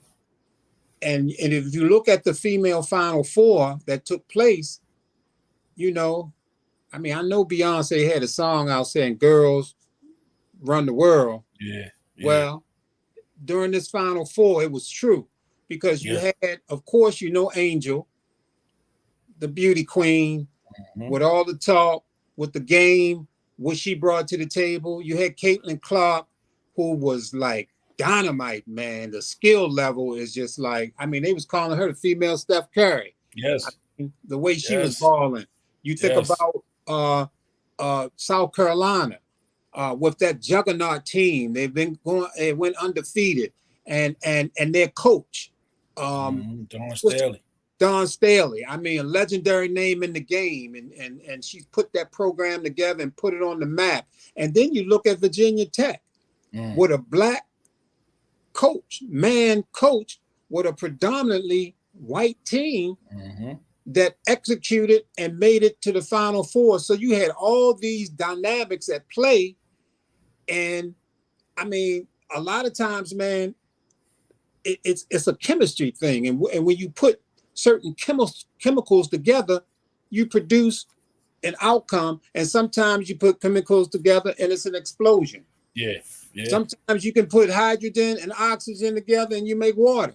I yeah. mean, so it's a chemical thing going on with all those factors thrown in. Yes. It lifted the women's Final Four above the men's Final Four for the first time in history. And History, again, yeah. there's implications that's going to roll into the WNBA when Caitlin and Angel make Yep. it to that level into WNBA, and then maybe their paychecks and all that stuff will rise because the money is all connected to how many people you put in those stands. Yep.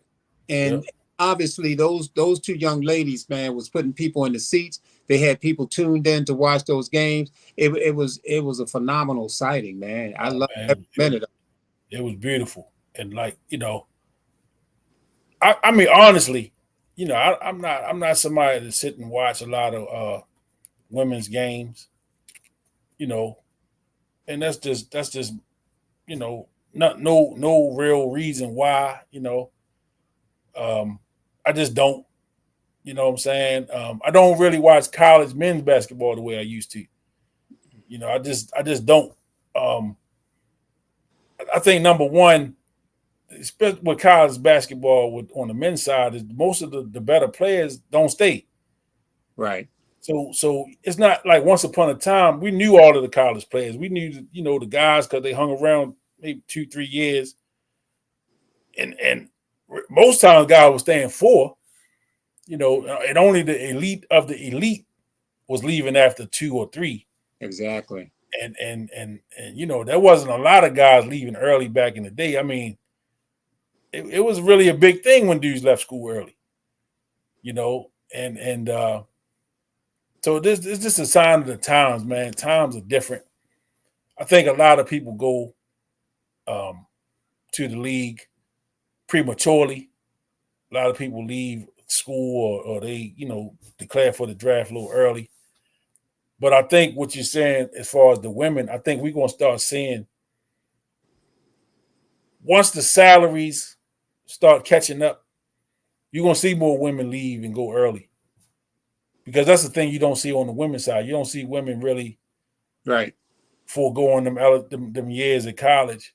Very few. To go to the WNBA. And Angel just said it a couple months ago. She said, man, I make more money now Yes. than most of these girls in the WNBA are making. She's an exception to the rule. Yeah, it wouldn't even make sense for her to leave. Not for her. So just watching her, and I just remember she caught a lot of backlash when she left Maryland locally. Mm-hmm. A lot of people didn't like the fact that she left Maryland, and she was a top 5 recruit coming out of high school. She was at Maryland she's in Maryland 2 years. Couple years. I know she was hurt her first year. She got hurt early on in the first year, freshman year, but she was still solid. Still solid, man. When she came back, sophomore year, she did well. And she never really have given a in-depth reason as to why she left. She just said it was about, she felt like it was just time to go. Right. So she didn't say it was, her and the coach didn't get along. It wasn't no tabloid material. She just said, hey, listen, I felt like it was time for me to go. It was time to make a move. I made the move. Yeah. And the rest is history. She goes to she goes to LSU and gets a national championship, and she becomes one of the most famous, most notable faces in all of sport. Yep. In just 12 months. In just the 12 months, man, she became like a global icon, man. I mean, you look, Angel was everywhere. She's everywhere. And it ain't over. And it's not over. And she's just getting started. Just getting started. And so you now with her, the detractors are waiting. Just like I said with Lamar Jackson, just like with Deion Sanders. These lightning bolt people, man, they got the spotlight on their back. They're higher than what certain people want them to be. Certain people don't believe they deserve to be where they are for other reasons. And they can't wait for them to fall off of that pedestal. They can't wait for them to fall flat on their face. So the same way that I said, Lamar, man, if he get a hangnail, if he, he threw the pick, so any little thing that they do wrong, it's going to be somebody waiting to throw darts at them. You know what I'm saying? And so they're going to be waiting for Angel, man. Can she get back to the championship? Yeah. Can she go and let me see. Can she get LSU back to that place? It is what's going to happen. What's going to happen. So I know, there are people it's going to be people there waiting for her to fall flat on her face. She's making all this NIL money. She's the highest paid NIL in women's sports, and she's outdoing some of the men as well. A lot of the men, to be frank. Shedeur Sanders, I think he killing it as far as the men's. I think he probably one of the highest as far as the men in men's sport. I think he is the highest in football. Yeah. Yeah, but I mean, yeah, definitely, man. Angel, props to Angel, man. Baltimore's own Coco Gauff on the U.S. Open Championship, and even Naomi Osaka. Yeah, she was tearing some ass up in for a little while. Yeah, absolutely. And Naomi, has advocated for mental health. And she's been open and upfront about her mental health struggles, and she has a platform to really get the word out, and she's at the top of her game. She's number one in the world, and to take a step back and say, I'm gonna deal with my mental health. I'm gonna focus on getting me together. A lot of people don't have the mental fortitude to do that. They want to suffer through it and kind of keep the mental health stuff to themselves, man. And so, that's big. That's big of that young lady. That's big of her to be out on Front Street and say, I'm not well. I'm dealing with this stuff, man, and I really need to get myself together. So, and what's more important? Is it more important for me to, be in the U.S. Open or in Wimbledon or the French Open, or is it more important for me to get my mental health together? You know what I'm saying? And so I give her credit for using her platform to number one, talk about mental health, but number two, to make herself kind of the face, the face of it. You know what I'm saying? And that's just not an easy thing to do. It's not an easy thing to do, especially in the position that she was in, being the number one tennis player in the world, and kind of overtaking, Serena Williams at the time.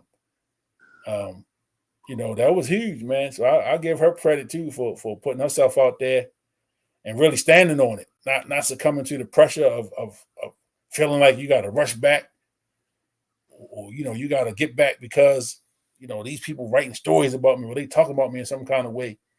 I'm giving her props, man. I think it's a great thing, and I work in that field.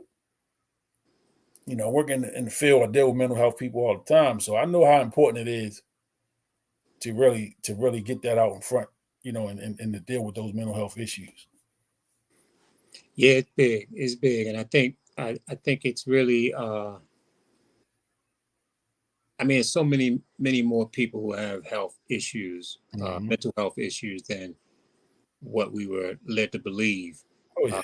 I think if we can just sort of just look at reality around us, we'll see that there's just a large percentage of people that have these kind of issues. And I mean, a lot of it is going back to childhood trauma. What happened in your childhood, if there was neglect, if there was abuse. And you never know how a child will think about something that takes place, because a child mentally, man, you just don't know how. You could have 3 people in the room, 3 children that you raise, and somehow one of them can think it was abuse. I mean, I look at when I look at the, say like the Jacksons, and how Michael looked at Joe as opposed to how maybe Jackie or Jermaine or one of them looked at Joe. I mean, Michael thought this dude was terrible. You can make him throw up and stuff like that. Yeah. And Jermaine and them say, he was just a tough dad, with it, so you just never know how children will view certain things and how it will impact them. And I mean, neglect is big, when the parents are still rocking and rolling, still moving about and still out there trying to, get their shine and get attention and not attending to the children. Children need big time attention, man. Absolutely. They need to be cuddled. They need to be held. They need to be loved. They need to be supported. I mean, and when you don't do that, there's trauma. Yes. And right now, when you look at a lot of people who have mental health issues, you can look at what they're doing now and kind of pinpoint what they were lacking in their childhood.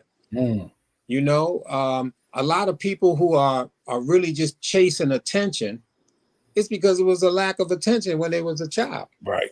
You get a lot of families, a lot of big families, and even I look at my own father, he's one of 12, and he like the third youngest out the bunch. I thought that, how can a mother give proper attention to 12 children, man? Right.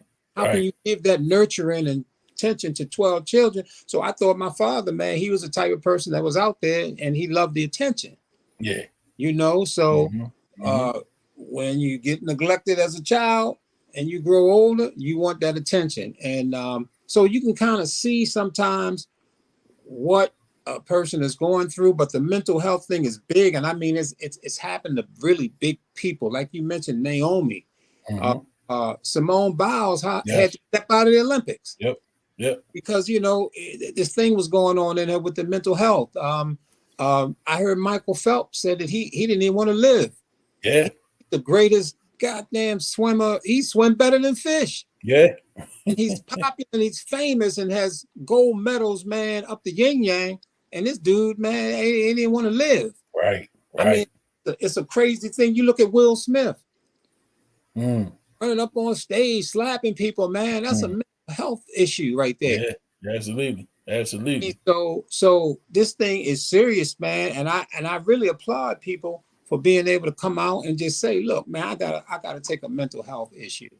Or just like you mentioned earlier, hey, look, I went to go see somebody about this thing, and I mean, it's a big thing, and I don't think people really should be ashamed of going to see it. We go to doctors all the time for physical health issues. I mean, the mental is part of the body. So why not go to see about the mental health? Yeah, absolutely. I mean, Absolutely. do so. Yeah, and I'm an advocate. You know, I'm an advocate, man, because like I said, I work in the field, but I've come to learn, you know, that more people have mental health issues than we know. You know, and it's a lot of unresolved trauma that we deal with every day. You know what I'm saying? And sometimes, man, you can see it. You know what I'm saying? You can see it in people, man, that you know, this kid is angry, not because he's a bad person, but he dealing with some stuff that nobody else got a clue that they're dealing with. You know what I'm saying? And it's probably some stuff, like you say, that's been dealt with, or that was not dealt with as a child, that they've carried on as an adult. Now they don't know how to handle it. They don't know how to resolve it. You know? And so it's just a lot of stuff, man, and we see it in sports, you know, all the time. You know, these guys, man, they coming up with then they're talking about the head injuries in sports, in football in particular. You know, you see these guys, man, and you know, all fans see is the dollar sign. We see the money. You know, we see this guy making X amount of millions of dollars. What was the boy up in New England? Oh, that Aaron Hernandez. Aaron Hernandez. Aaron Hernandez. Yeah, I mean, you know, we see the dollars, but we don't know what's going on up here. You know, what makes people do the things they do? You know, and money, as much as everybody want to believe that having a lot of money solves your problems, they don't. You know, sometimes having a lot of money make you either bigger asshole than you were when you didn't have none, or it exacerbates the problems that you have more so than they did when you didn't have anything. You know what I'm saying? And so, man, this mental health thing is another thing that, you know, I'm gonna spend some time with on the sports mix. You know, again, man, I got some ideas. I had some offers made to me to do some things. So the mental health is an angle that I want to take, you know, and you know, utilize it to produce a show, put a show together on the sports mix, you know. So, you know, we've been like really throwing a lot of stuff around, you know. You know, we've been at this 2 hours and some change. Yeah. You know what I'm saying? You know, 2 hours and some change, and it's really, man, this go back to, you know, we sit on the phone and be chopping it up, you know, talking about all kind of stuff. You know, so we went from one end to the next, you know, and really, if we didn't have jobs and lives, we could go another couple hours. You know, but I would love, man, to get out to a venue, you know, and that's something we're gonna do. You know, get out to a venue somewhere and kind of, you know, if it's a Ravens game, if it's a Colorado game, since you know they hot, you know, be good, man, to get out somewhere and do something. We just like we did. Dion said we coming. We coming. We coming. Yeah, we coming. And we coming. So, you know, we ready to wrap it up. You know, and this one I'm gonna have to definitely chop this one up, man. Cause we got a couple hot topics on here. You know, talk about some of the women stuff. So I might get chop that up and make that a whole episode by itself. Yeah. You know, yeah, man. But this was good. You know, this was good. So if you're watching, you know, definitely tune in every Wednesday, man. You know, we're gonna try to, you know, make Wednesday the night for the round table. You know, have a multitude of guests coming through, you know, on Wednesdays. talking sports, talking about, Ravens. We're gonna do a lot of Ravens talk. Again, the Orioles are running, ready to go to the playoffs. It's just a matter of time. I think the magic number is under 10 for sure. So we gonna be talking about the Orioles in the playoffs, what they gonna do, moving forward. Who else we got? You got we're gonna be talking about the females in sports. Yeah. Women's sports. And I even want to get some women's sports fans. Yeah. Because women's sports fan, right, it's kind of a new phenomenon, if you will, over the last few years or so. I mean, women have always liked sports. Don't get me wrong. Mm-hmm. But in this day and age, it seems like women are a little more involved in sports and going to sporting events. Yeah. And hosting parties and just, being in that atmosphere than they were once upon a time. So I definitely want to see what that's about. Just get a couple female sports fans on and see what it is about sport that really drives them and wants them, have them watching and really participating in sports the way that they do. So, don't forget, man, like, comment, share, and subscribe. Hey, Coach, Yeah. before you step off, man, give out that information, man, for our brother Anthony Wright. Oh yeah. His big day coming up Saturday that he's laid to rest. Give out that information. Yeah. So everybody that knew Anthony Wright, Turner Station. That's my cousin, my family. Family's gonna lay him to rest this coming weekend. This Friday, the viewing, and I'm looking for the information. Here it is. So the viewing is this Friday from 4 to 7 p.m. at the St. Matthew's United Methodist Church, and that's at 101 Avon Beach Road in Turner Station. And the funeral services will be Saturday, September the 16th. Same location. Wake is at 10. Services at 10:30 a.m. And Anthony, was my mother's first cousin. I guess that make him my second cousin. I don't know how they do the numbers. Cousin, yeah. And my mother first cousin, but we were cousins nonetheless. We were kind of close in age. He's a few years older than me. Guy that I looked up to growing up. Anthony, big guy, but had a big heart. Good dude, man. I remember watching him pitch. Could throw that baseball left-handed, man. Could get that ball down there. Threw pretty hard. He was a pretty good pitcher. He played a little basketball with you, man. I seen him on the tennis court. But if he didn't do anything else, he had a car with some speed. my man had a need for speed. And yeah.